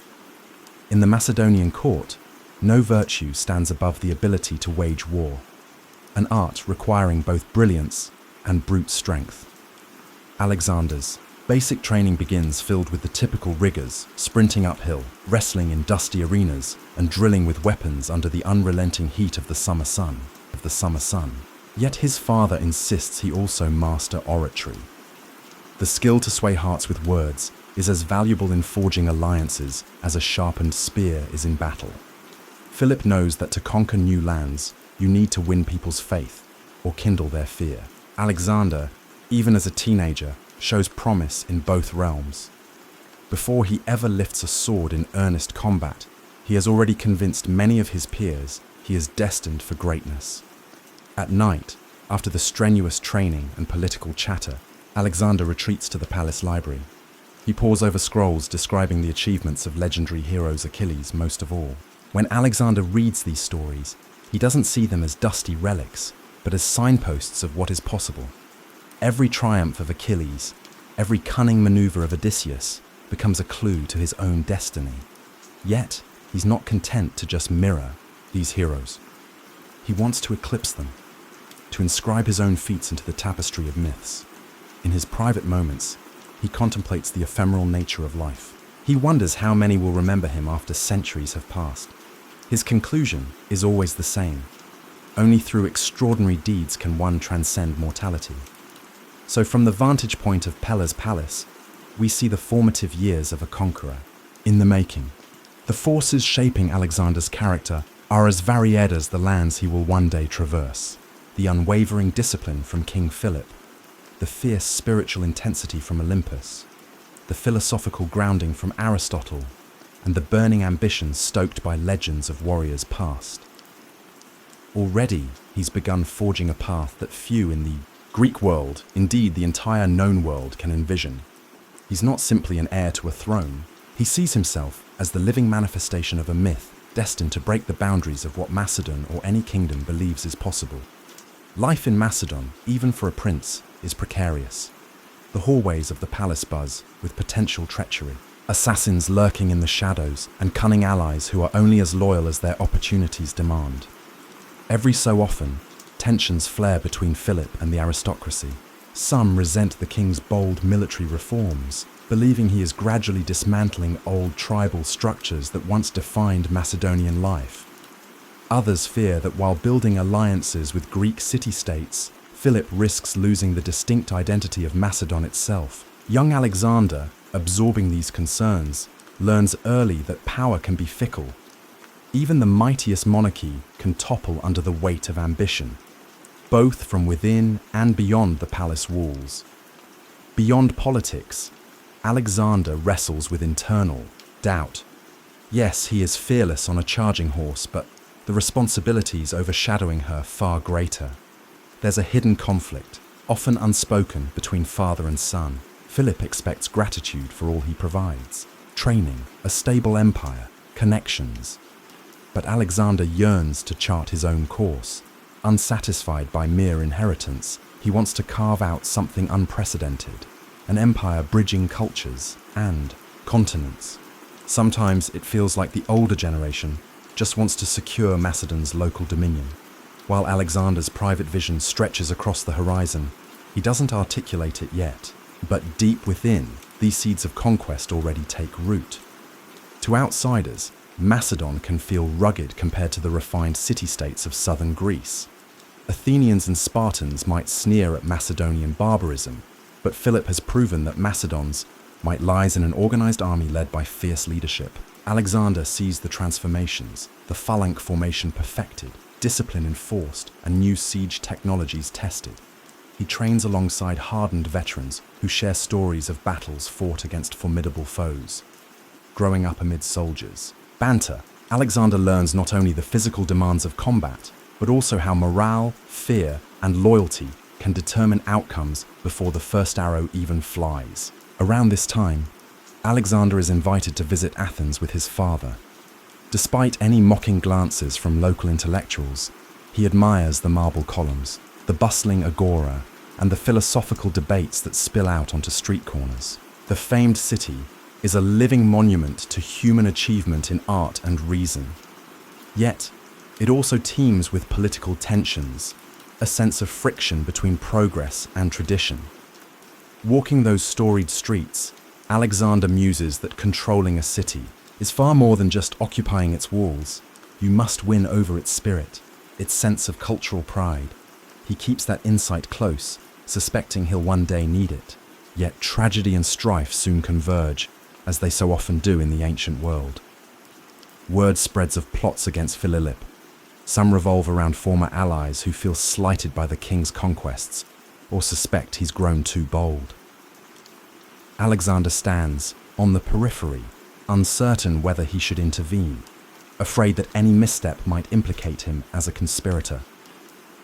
The tension boils over during a grand ceremony, one that should have been a pinnacle of Philip's prestige. In a sudden and shocking moment, an assassin plunges a blade into the king. The crowd gasps. The king of Macedon, unstoppable in battle, falls victim to a single thrust in the confusion of the celebration.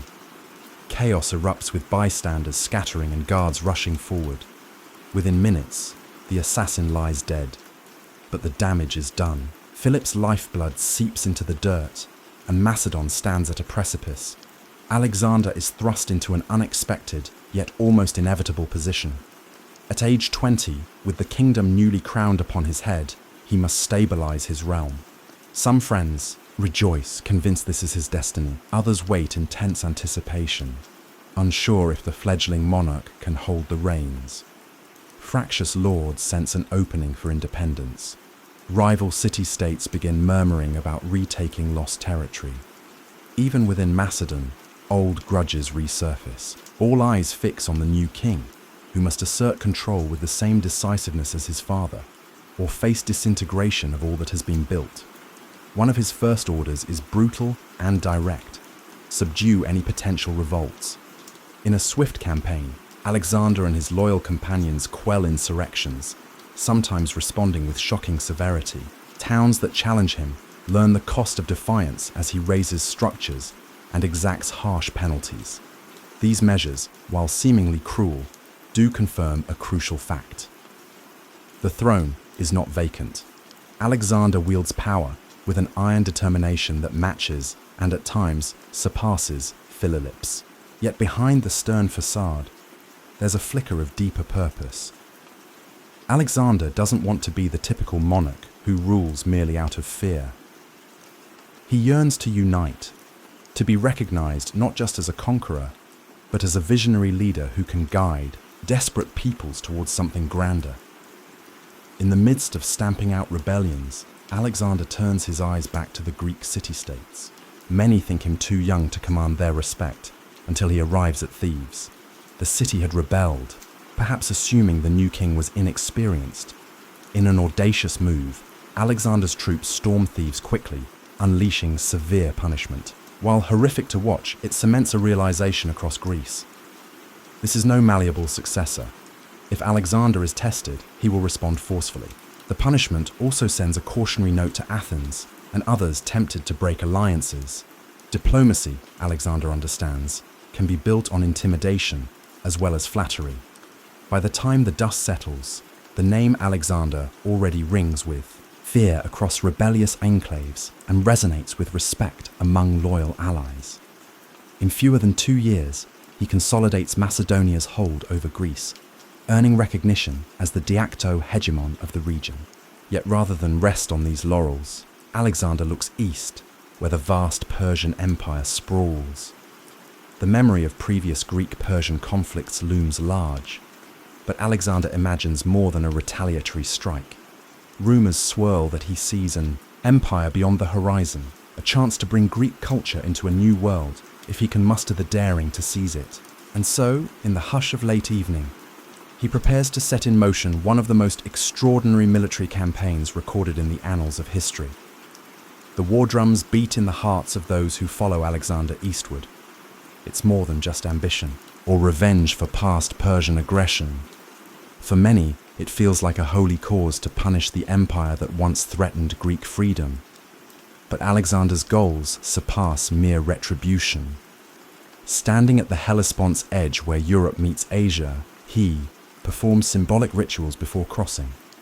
Tossing a spear onto the Asian shore, he allegedly proclaims the land to be won by the spear. It's a blend of theatre and conviction, carefully calculated to unite his troops with the sense that destiny itself beckons them forward. The Persian Empire, stretching from the Aegean Sea to the Indus Valley, has wealth beyond imagination. Its roads, like lifelines, connect distant provinces governed by satraps. Alexander's army, though battle-hardened, pales in sheer numbers compared to the Persian forces. But he counts on something intangible, the belief that each Macedonian soldier is part of a historical quest. Logistics become the silent partner of this ambition. He organizes supply lines, secures local alliances where possible, and ensures his men remain disciplined, rewarded, and mindful of the stakes. A loosely knit coalition of Greek allies joins him, some out of genuine admiration, others out of fear, of retribution, should they refuse. The first major engagement, a confrontation at the Granicus River, tests Alexander's mettle against Persian satraps. Cavalry charges, spears glinting in the sun, churn the muddy banks on the battlefield. Alexander fights at the forefront, disregarding the protective distance that many generals maintain. He trusts in his skill and the loyalty of the men around him. Though pinned down at one point, he narrowly escapes a fatal blow thanks to a timely intervention by Achaemenes. The Macedonians push forward, turning the tide. The Persians, momentarily disorganized, retreat. Their swift defeat rattles the empire's western flank. The rumor spreads that Alexander's boldness on the battlefield is as fearsome as his father's had been in the realm of politics. Victories follow in rapid succession. Alexander's strategy is not merely about smashing through defenses, but also about presenting himself as a liberator to Greek cities under Persian rule. He spares those willing to cooperate, displaying a surprising level of mercy towards some towns. This balanced approach undercuts Persian authority and encourages local populations to accept his leadership with fewer rebellions. It also cultivates a sense of moral justification among his troops. They aren't mere invaders, and they are freeing these territories. At least that's the story told in Macedonian campfires and official proclamations. Still, there are instances of calculated cruelty. When a city defies him, he doesn't hesitate to unleash the terror of siege warfare, employing advanced siege engines learned from Philip's campaigns. Walls crumble, families flee. If the defenders still refuse to surrender, the aftermath is dire. The memory of Thebes resonates. Disobedience to Alexander carries a dire cost. Yet what emerges is a pattern of caution among local rulers, and increasingly they weigh submission as the safer path. While forging ahead, Alexander exemplifies a curious mind. Local environments, floral and fauna, fascinate him. He consults with his retinue of scholars, describing new animal species in letters to Aristotle. His bond with Bosphorus remains strong, the horse galloping across unfamiliar plains, as though both man and beast are discovering their destinies together. And as the army advances, forging new roads, bridging ravines, setting up supply depots, Alexander ensures each step is methodically prepared for the next confrontation with Persian might. The turning point looms in an expansive plain near the city of Issus. Here, Darius III, the Persian king of kings, personally leads a massive force. The disparity in numbers is staggering. Alexander must rely on the disciplined Macedonian phalanx and cunning cavalry maneuvers. Before the battle, tension grips his soldiers. They face an emperor whose domain and army dwarf their own. Alexander, never missing an opportunity for theatre, walks through his camp, greeting individual soldiers, sharing a brief word of confidence. He underscores that they fight not just for Macedon, but for Greece, and for a place in the annals of glory. Morale sources. It's said that a single warrior burning with faith in victory can fight like three, and Alexander aims to ensure that each soldier feels that flame. Once the horns signal the charge, dust clouds envelop the plain. Javelins fly, swords clash, and war cries mix with the clamor of shields. Alexander targets the heart of the Persian line, seeking to unnerve Darius himself. Rumor has it that during the most critical moments, Alexander and Das lock eyes across the chaos. Darius, seeing the relentless approach, loses his nerve and flees the battlefield. Suddenly, the king's personal guard disperses and the Persian ranks crumble. Victory belongs to Alexander, who captures not only the field, but also the family of Darius, his mother, wife, and children. Remarkably, he treats them with respect, a calculated move to demonstrate both magnanimity and his sense of kingship. If he is to succeed in ruling Persian lands, he must show that he can protect as well as conquer.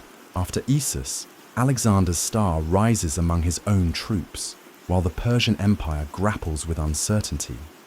Cities open their gates more quickly. SAT traps weigh switching sides or forging secret deals, and that the myth of Persian invincibility splinters. Still, Darius remains at large, and the empire endures. Like a hydra, cutting off one head doesn't necessarily kill the beast. But for Alexander, Issus is proof that no odds are too great when armed with discipline, daring, and a bit of destiny. The next chapters of his campaign will test him in deserts, on the high seas, and within the labyrinth in politics of an empire older than Macedon itself. Yet, one fact emerges unmistakably. The young king from the rugged north is rewriting the map of the known world, and he has just begun. In the aftermath of the Battle of Issus, the Macedonian army marches southward, drawn toward the wealthy and strategic coastal cities of Phoenicia. The broad objective is clear: secure the eastern Mediterranean ports and deny the Persian fleet any safe harbors. City by city, Alexander negotiates all procedures to fostering alliances with those who bow voluntarily and subduing those who resist. At the city of Tyre, perched on an island with towering walls, Alexander meets one of his most formidable sieges. Yet, Tyre's defenders mock the Macedonians, convinced that their fortress is impregnable, protected by the shimmering blue waters around it. Unfazed, Alexander orders the construction of a massive causeway stretching from the mainland to the island. Day by day, the land bridge inches forward, built from timber and rubble. Tyre's defenders hurl blazing projectiles and stage daring naval raids, inflicting casualties. Still, Alexander's men persist. The siege of Tyre drags on for months, an agonizing test of perseverance and engineering. To motivate his frustrated troops, Alexander personally joins them at the construction, shoulders loaded with materials as though he were an ordinary laborer, sweat mingling with dust on his brow. This spectacle, of shared hardship stiffens their resolve, forging a deeper bond. Eventually, Macedonian siege engines batter Tyre's walls. The city falls, unleashing a bloody aftermath that once again underscores Alexander's ruthless approach when denied a swift victory. The causeway, left behind in the sea, stands as a testament to his unbending will to succeed. From Tyre, Alexander's gaze shifts to Egypt. The Egyptians, long subjugated by Persia, see an opening in the young conqueror's approach. Upon arrival, Alexander is greeted less as an invader and more as a liberator, welcomed with processions and offerings. The famed city of Memphis opens its gates, and Alexander visits its temples. He's fascinated by the age-old rituals, the colossal statues of the gods, and the labyrinthine lore. For some, his admiration might seem an act, another shrewd political ploy to win hearts. But Alexander truly finds wonder in the cultural richness he encounters. Sensing the importance of Egyptian beliefs, he visits the oracle of Amun at Sewa, traversing desert expanses. Legend suggests that in the hush of the sanctuary, the oracle addresses him as the son of a god. The exact words remain hidden in the desert silence. But from that day on, Alexander's conviction in his divine destiny intensifies. Seizing this momentum, he founds the city of Alexandria on Egypt's Mediterranean coast, his future capital in the region. Alexander envisions it as a bustling hub for trade, culture, and philosophy. He consults architects on layout and design, ensuring broad avenues to catch the Sebzi and grand public spaces that might rival Athens. Even in the midst of conquest, his mind is drawn to city planning, forging new centers of learning and commerce. For him, building an empire isn't merely about claiming land, it's about shaping the fabric of civilization. He leaves behind administrators and soldiers to cement Macedonian authority, ensuring that the Nent city will flourish once he has moved on. Returning to the broader campaign, Alexander heads back north and east to chase Darius into the heart of Persia. The next great confrontation comes at Gallipoli, a dusty plain where the Persian king assembles a massive army bolstered by the Scythe's chariots and war elephants. The sight intimidates an ocean of Persian soldiers swirling with countless banners. Yet Alexander employs cunning tactics, encouraging his cavalry to feign retreats, luring enemy chariots into positions where they are easily targeted, and orchestrating the phalanx to hold firm against waves of attackers. Again, Darius flees. The Persian king's departure sends shockwaves through his ranks, inciting panic. Alexander's victory at Gallipoli effectively shatters the core of Persian military might. It's a triumph so decisive that historians later mark it as the downfall of the Achaemenid Empire. With no organized Persian resistance left, Alexander moves eastward into Babylon, a city of legendary splendor. Gold-laden temples, lush-hanging gardens, and the labyrinth of ancient streets leave Alexander in awe. Babylon's populace yields to him without significant conflict, and he enters the city like a triumphant hero. Symbolic gestures follow. Alexander orders that the local temples be restored, presenting himself as a patron of Babylonian religion and traditions. Each region he conquers, he strives to affirm its culture and worship, forging an image of himself as a unifier rather than a mere plunderer. Beneath the spectacle, though, is a shrewd realization. To rule lands as vast as Persia, intimidation alone won't suffice. Understanding and for respecting local customs will secure loyalty far more effectively than perpetuating fear. As he journeys further into Persia's heartland, Alexander takes possession of the Persian capital cities, Susa and Peploa among them. At Pipilis, the seat of Achaemenid power, an iconic event unfolds. During a drunken revel, some Macedonian soldiers, possibly incited by Alexander or by a woman's vengeful suggestion, set fire to the royal palace. Flames dance across priceless reliefs and echo through the columns that once bore testament to Persian might. The devastation stands out as a moment of fiery revenge, avenging centuries of Persian aggression against Greece. Yet, as the embers fade, Alexander reportedly regrets the destruction of such a magnificent sight. Legend holds that the next day, He wanders the charred remains in somber reflection, perhaps realizing that in a single night of triumphal fury, an irretrievable piece of human heritage was incinerated. By now, Alexander has all but dethroned Darius, who flees east with a few loyalists. Yet the empire's total subjugation remains incomplete. Vast territories in Central Asia remain unconquered. Rebellious satraps and local warlords refuse to acknowledge Macedonian rule. The campaign that began with dreams of bridging Europe and Asia now stretches into a sprawling pursuit across deserts, mountains, and unfamiliar realms. Alexander, undeterred, pushes onward. The once modest Macedonian force has evolved into a complex multicultural army, incorporating Persians, Egyptians, and other peoples. Still, the spirit of Macedonia endures in the discipline of its core phalanx and the leadership of Alexander himself.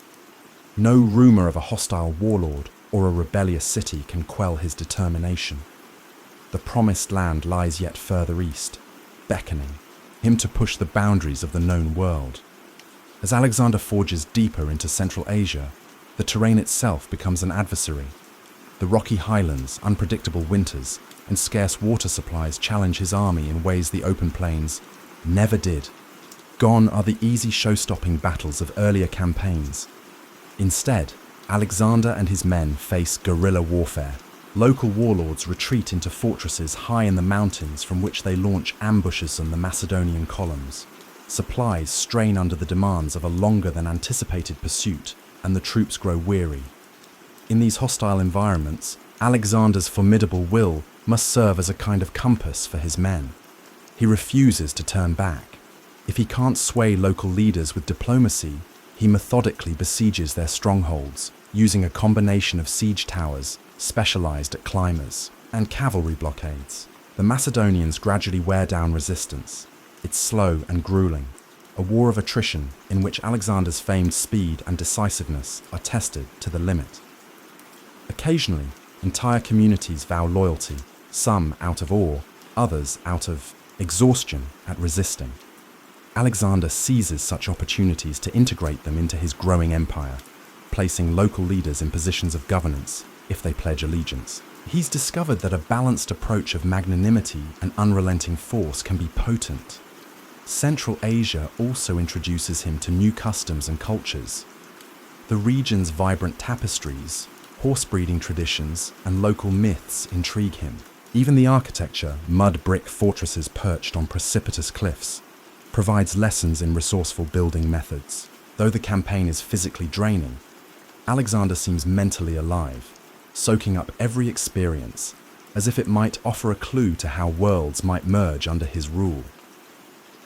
As the army trudges forward, Alexander's increasingly elaborate attire, sometimes blending Persian finery with Macedonian practicality, sparks disc among his veteran officers. They mutter that he's adopting foreign ways too eagerly. Alexander is aware of the whispers, but believes that to govern effectively, he must visibly embrace the cultures under his dominion. For the older Macedonians, though, these gestures threaten the very identity they fought to protect. Tension simmers.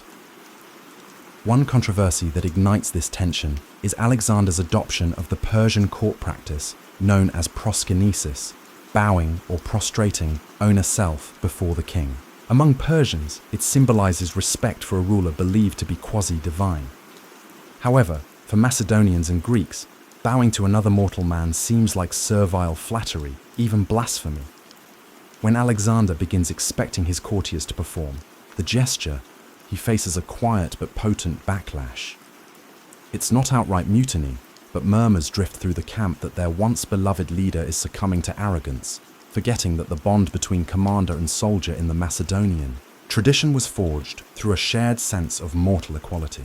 Alexander, for his part, sees proskynesis as a means to unify the traditions of East and West under a single court protocol. But the friction underscores the growing distance between him and the rank and file who once found him so relatable. Adding to this strife is the case of Philotas, a high-ranking officer and son of Alexander's cherished general, Palmanian. Accusations arise that Philotas is embroiled in a conspiracy to assassinate Alexander. Whether real or fabricated, Alexander reacts. Swiftly, Philotas is tortured into confession and executed, fearing Palminian might seek vengeance. Alexander orders the older general's murder preemptively. The effect ripples through the army, striking fear and sowing doubt. Even close companions realize Alexander's paranoia has grown. No one is untouchable, in the face of suspected betrayal. Rumors swirl that his mother, Olympias, had once warned him about trusting anyone too deeply. The triple blow of adoptive Persian customs, harsh punishment of perceived traitors, and the creeping sense that Alexander is evolving into a distant figure combine to erode some of the camaraderie that once fueled his men's devotion. Yet if the internal climate is fractious, the external campaign continues to expand Alexander's legend. In the region known as Bactria and Sogdiana, roughly modern Afghanistan and parts of Central Asia, Alexander marries Roxana, the daughter of a local noble. Historians debate his reasons. Is it genuine affection? Stories describe her as strikingly intelligent and beautiful, or a strategic move to legitimize his claim over the newly subjugated territories. Possibly both. In any case, the wedding is symbolic. It merges Macedonian power with Central Asian lineage, hinting at Alexander's deeper ambition to create a blended aristocracy that transcends old boundaries. Eventually, the pursuit of Darius ends not with a climactic battle, but with the Persian king's murder at the hands of one of his own satraps, Bessus. Alexander finds Darius, abandoned and fatally wounded along a dusty roadside, granting him a final respectful cloak. The demise of his long-standing rival brings Alexander no real triumph. Instead, it leaves him with a new antagonist, Bessus, who declares himself the rightful Persian king. To avenge Darius and maintain the semblance of continuity, a clever tactic to rally Persian loyalists under his banner, Alexander pursues Bessus until the usurper is captured and executed. It's a twist of fate that Alexander, originally the nemesis of Persia, now punishes those who harm the Persian royal family, positioning himself as the legitimate heir to the empire. With that, Alexander effectively becomes king of Asia, though the label falls short of capturing the enormity of what he's achieved. He's already governed territories from Greece to the eastern edges of the Iranian plateau. But the horizon beckons him yet again, this time toward the far-flung lands of the Indus Valley. Having extended his empire across deserts and mountains, he thirsts for new challenges. No ancient map fully satisfies him. If oceans define the world's boundary, he wants to see that boundary for himself and possibly cross it. Marching into the Indian subcontinent, the vast Indus region, Alexander confronts not a monolithic empire, but a tapestry of kingdoms, each with its own traditions, warriors, and alliances. The land is lush with tropical forests and rivers that swell during monsoon rains. As he advances, he sends envoys to local rulers, hoping to forge alliances or demand submission. Some comply, offering gifts and tribute. Others test his mettle on the battlefield. Famed among these rulers is King Porus, who reigns over a territory in the Punjab region. Taller than most men, Porus is said to command fearsome war elephants that tower over the Macedonian cavalry. When Alexander's scouts bring back tales of the beasts' trumpeting roars and the sight of their sweeping trunks used like living battering rams, it sparks both fascination and anxiety among the troops. Alexander senses this confrontation will be unlike any before.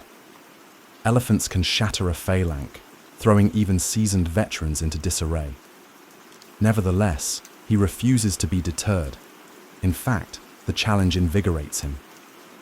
His route to Porus leads him and his men across the Hydespace, river where fast currents and monsoon rains make the crossing treacherous. Under the cover of darkness and using diversionary tactics, Alexander manages to transport a significant portion of his forces to the opposite bank, positioning himself to attack.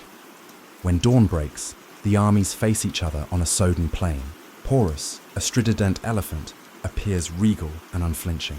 Alexander, on his trusty Bucephalus, readies his cavalry to harry the flanks. As the battle commences, the thundering of the elephant shakes the ground, sending tremors through the Macedonian lines. Yet Alexander employs cunning. He directs archers to focus on the elephant mahouts drivers, creating confusion among the beasts and positions horsemen to strike from multiple angles. The Macedonian infantry displays its trademark discipline, forming tight formations that can pivot to lure elephants into lethal cul-de-sacs. The chaos is intense. Mud and blood mingle underfoot, and the roar of maddened elephants resonates across the battlefield. Eventually, Porus's forces buckle under the unrelenting pressure. Even the mighty war elephants, wounded and panicked, turn against their own side in some cases. In the end, the Macedonians triumph. Rather than subjecting Porus to humiliation or execution, Alexander does something unexpected. Impressed by Porus's bravery, he restores him to his throne as a subordinate ruler, extending a policy of pragmatic statesmanship. This act leaves an enduring legacy in the region, capturing the idea that Alexander valued noble opponents and recognized the utility of local rulers who would maintain order in his name. A sense of admiration grows on both sides. Some of Alexander's men remark they've never seen him so openly respectful to a defeated foe, and in return, Porus becomes a loyal ally, at least for a time. Despite the victory, the Macedonians are battered by the tropical climate. Monsoon rains, unfamiliar diseases, and the strain of campaigning so far from home. Some murmurs become open to turn back. Many have marched for years, seldom seeing their families. Tales spread of monstrous rivers further east of endless armies waiting were of new elephant core that dwarf Porus's. The men, once intoxicated by a continuous string of conquests, begin to waver. The bond between Alexander and his army is tested. He rallies them with talk of forging an empire that circles the entire known world. Yet, even as he speaks, the weariness in their eyes is palpable. At the Harsis River, they finally balk, refusing to go any further. Alexander is outraged. This is the first time his men openly defy him en masse. He tries all his powers of persuasion, calling upon their shared glory, reminding them of the unswerving loyalty they once showed under the scorching sun of Persian deserts. But the tired, homesick soldiers refuse to yield. The standoff is deeply emotional. At last, Alexander relents, perhaps realizing that an empire without an army to maintain it would collapse anyway. He constructs large altars at the boundary, symbolically marking the furthest point of his march and dedicating them to the gods. It's a gesture that provides him a sense of closure, even as frustration roils in his heart. The retreat begins, though it's hardly a straightforward journey home. Alexander splits his forces, sending part by river, while he leads the remainder through the harsh Grosian desert, modern-day southern Pakistan and Iran. This route is fraught with scorching heat, water seriosity, and sandstorms that obscure the sun. Many men succumb to thirst, exhaustion, and disease, leaving their bleached bones on the barren dunes. The retreat, in a way, becomes more of a trial than any of the battles waged. Alexander shares in the hardships. He famously pours out a helmet of offered water onto the sand rather than drinking it himself when his men have none. Such acts rekindle a measure of respect, though no one can forget the scale of the suffering they endure. At length, the battered army reunites near the Persian heartland. In place of triumphal parades, there is subdued relief. They have conquered more territory than any Greek or Macedonian ever dreamed possible. Yet, the human toll is devastating. Alexander now stands at the apex of his power. In theory, the ruler of everything from the Ionian Sea to the fringes of India. He has tested the boundaries of the world as known to him, but he can't escape an inevitable question. What does one do after conquering so much? There's an unease in the air, a sense that the unstoppable force of Alexander's ambition might have reached its outer limit. In the final years, Alexander's empire is vast yet fragile. He understands that simply conquering land doesn't guarantee permanence. Cracks appear among his generals, each harboring personal ambitions. Ethnic tensions flare between Macedonians, who consider themselves the rightful rulers, and Persians, who resent foreign occupation, but also resent each other. Alexander attempts a radical solution. He pushes for a fusion of the races. encouraging mass marriages between Macedonian officers and Persian women, even presiding over a grand ceremony in Susa. Thousands of couples wed under lavish canopies. The event choreographed to signal unity. While it's a breathtaking spectacle, it doesn't fully ease the undercurrents of distrust. Many marriages end as soon as the official feasts conclude. The shift in Alexander's personal demeanor also causes unease. He drinks more heavily, at times losing the composure that once set him apart. Gone is the simplicity that marked his early campaigns. Now he's surrounded by an entourage of courtiers, many eager to flatter or manipulate. Some suspect that guilt over the killing of old friends haunts him, that the war-weary ghosts of campaigns past weigh on his conscience. Anger flares unpredictably. In one infamous episode during a heated argument, he fatally stabs Cletus the Black, the same officer who once saved Alexander's life at the Battle of the Granicus. Immediately remorseful, Alexander is inconsolable for days, shutting himself away in anguish, but the damage is done. The old Macedonian veterans now see their king as a dangerous blend of paranoia and absolute power. Despite these tensions, Alexander doesn't abandon governance. He plans administrative reforms, carving the empire into provinces run by both Macedonian and local officials. He invests in roads, trade routes, and the expansion of cities. Alexandria and Egypt blossoms into a vibrant metropolis, a beacon of holistic culture.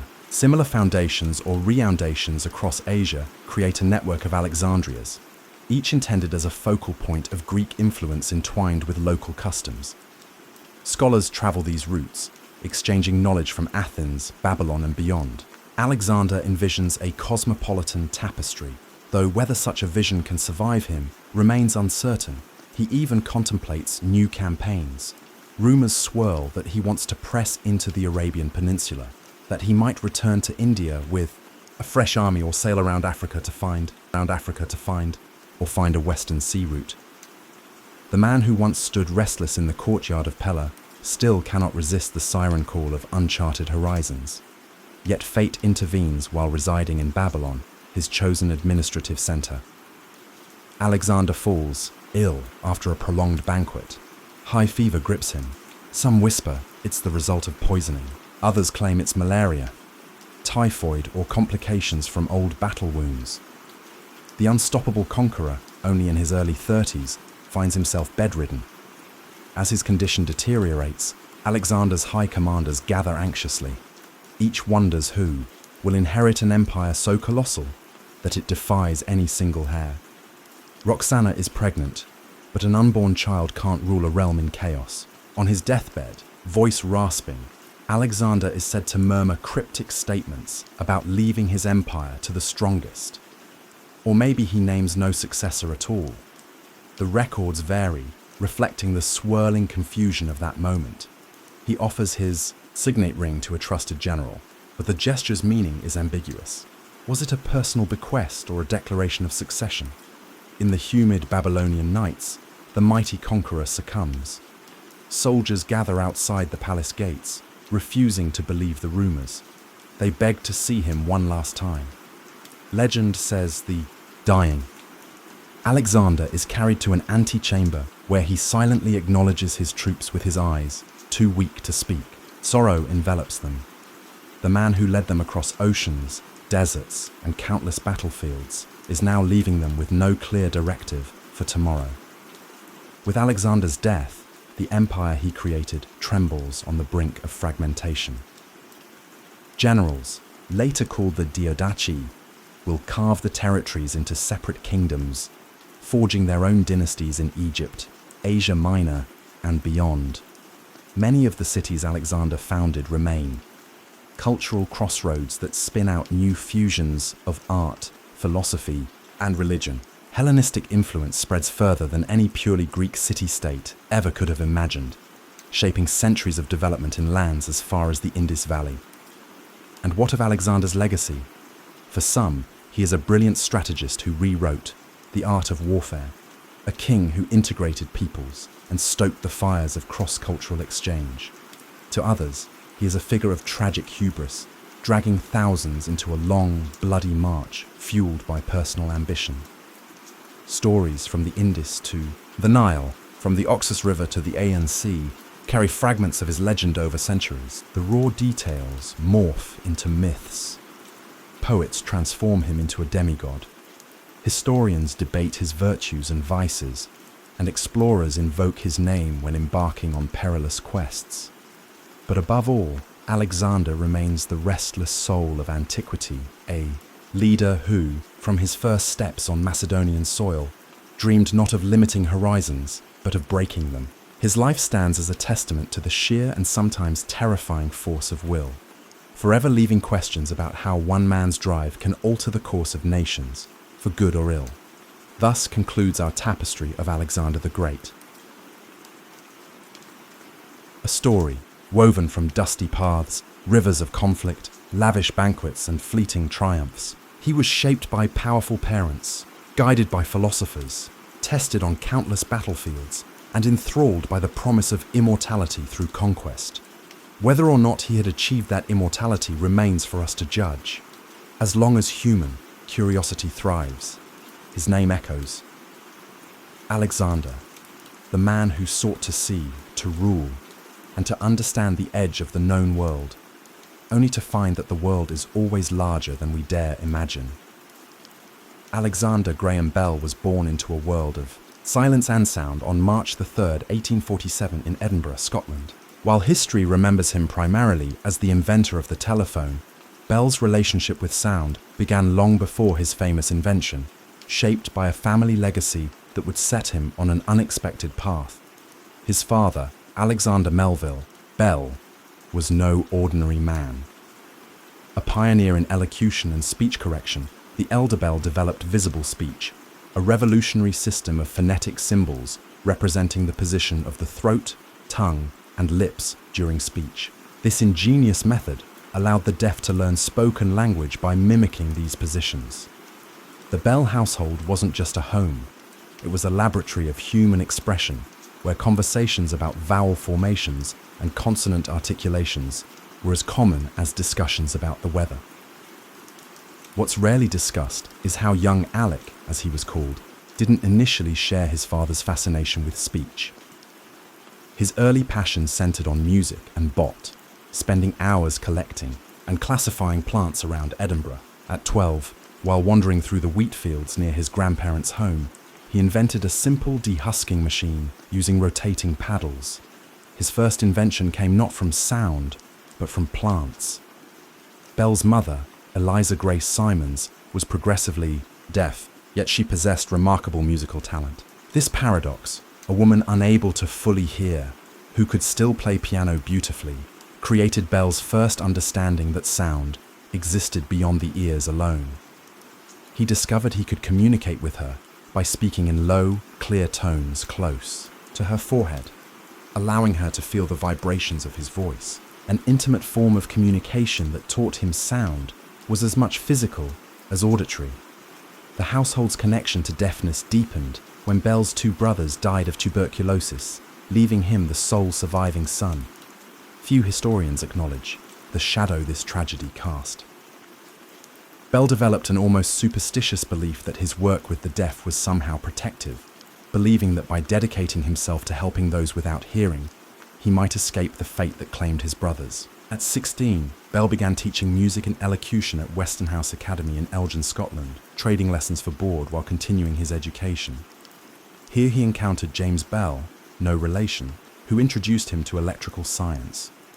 Their experiments, with a homemade battery and telegraph, sparked young Bell's interest in electricity, though he wouldn't connect it to sound for years to come.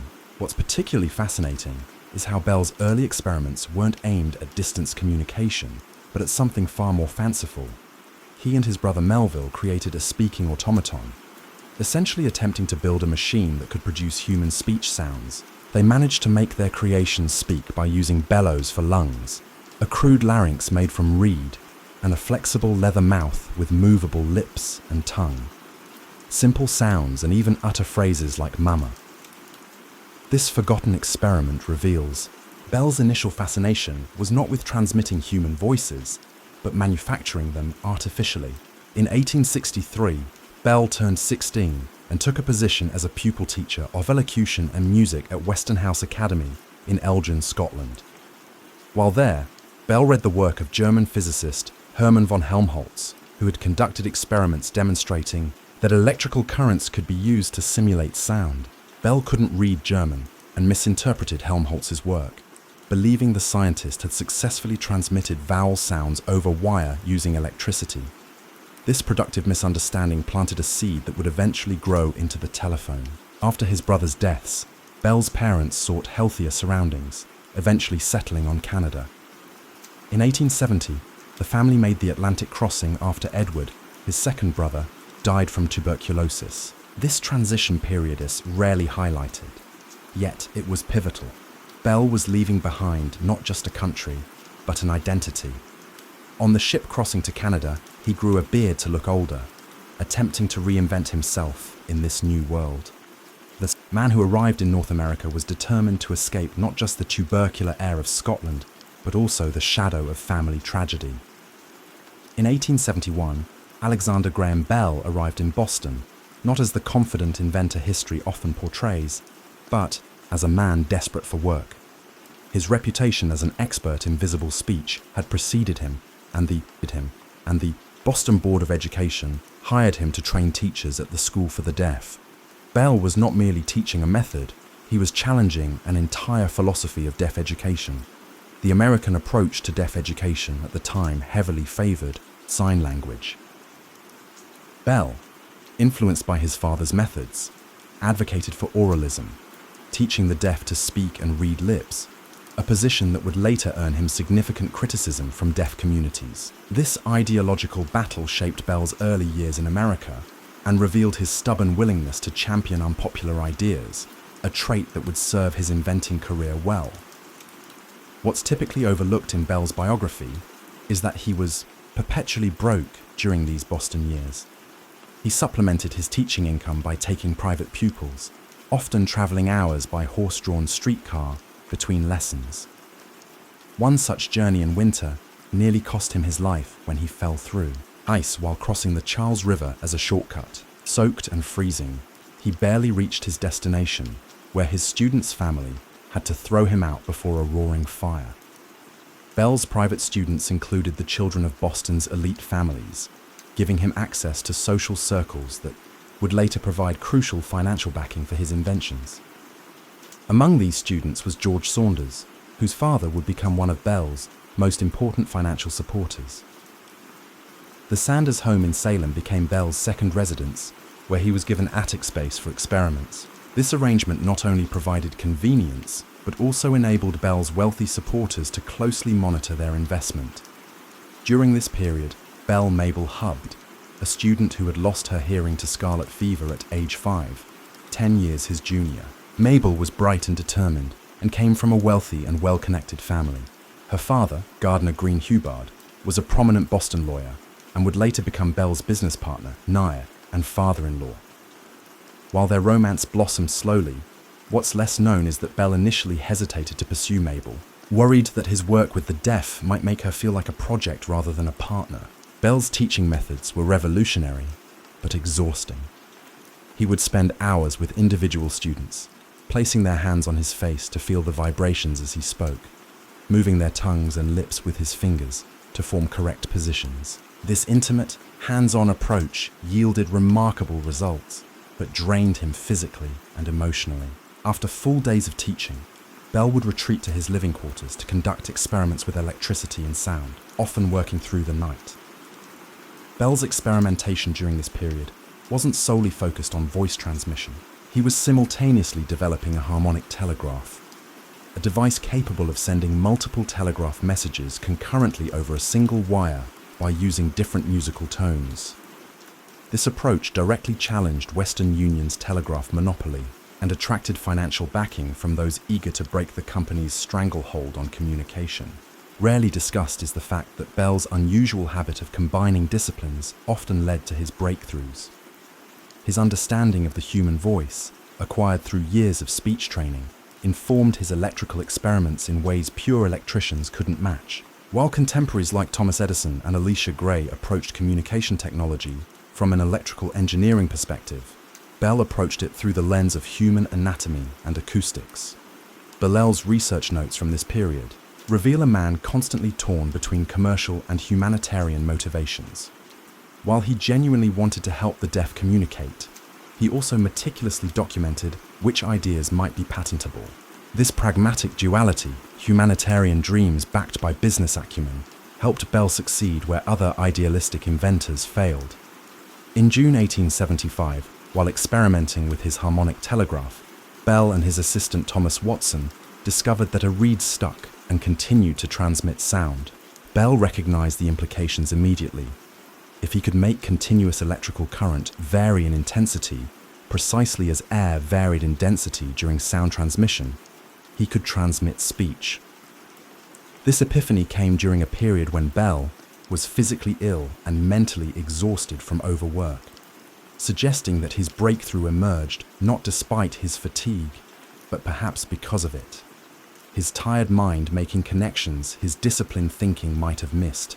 The birth of the telephone wasn't the triumphant eureka moment often depicted in simplified histories. Instead, it emerged through a series of incremental advances, false starts, and near misses that culminated in a working device through persistence rather than a single flash of genius. On March 10, 1876, Bell uttered the famous words, "Mr. Watson, come here, I want to see you," through his experimental device, but the context of this moment is rarely fully explained. Bell had accidentally spilled battery acid on his clothes and was calling for assistance, not deliberately testing the machine.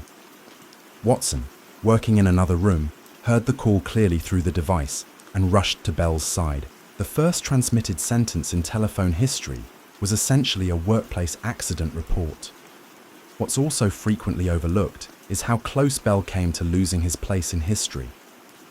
Just hours before Bell filed his telephone patent on February 14, 1876, another inventor, Elisha Gray, submitted a caveat, a preliminary patent document for a similar device. The ensuing priority battle would consume years of Bell's life and mental energy. Despite Bell's eventual victory in the US Supreme Court, his victory was narrowly margined and surrounded by persistent allegations of patent office corruption. The telephone's early demonstrations revealed public skepticism about its practicality. When Bell first exhibited his invention at the 1876 Centennial Exhibition in Philadelphia, most visitors dismissed it as a clever parlor trick rather than a revolutionary communication device. Emperor Dom Pedro II of Brazil provided crucial validation when he tried the device and exclaimed in amazement, "My God, it talks!" This royal endorsement transformed public perception overnight. Before journalist Frederick Gower popularized the term telephone in his reporting, Bell preferred to refer to his device as an electrical speech machine. Bell disliked the term, considering it imprecise and overly Greek, but eventually conceded to its popularisage, demonstrating that even the inventor couldn't control all aspects of his creation's identity. The early telephone faced significant technical limitations. Early models required users to both speak into and listen through the same piece, necessitating an awkward back-and-forth motion during conversations. The transmitter design was so inefficient that users often had to shout to be heard, and range was severely limited.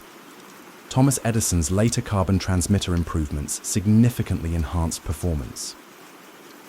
Though Bell resisted adopting Edison's technology due to their intense rivalry. See you again in part 2.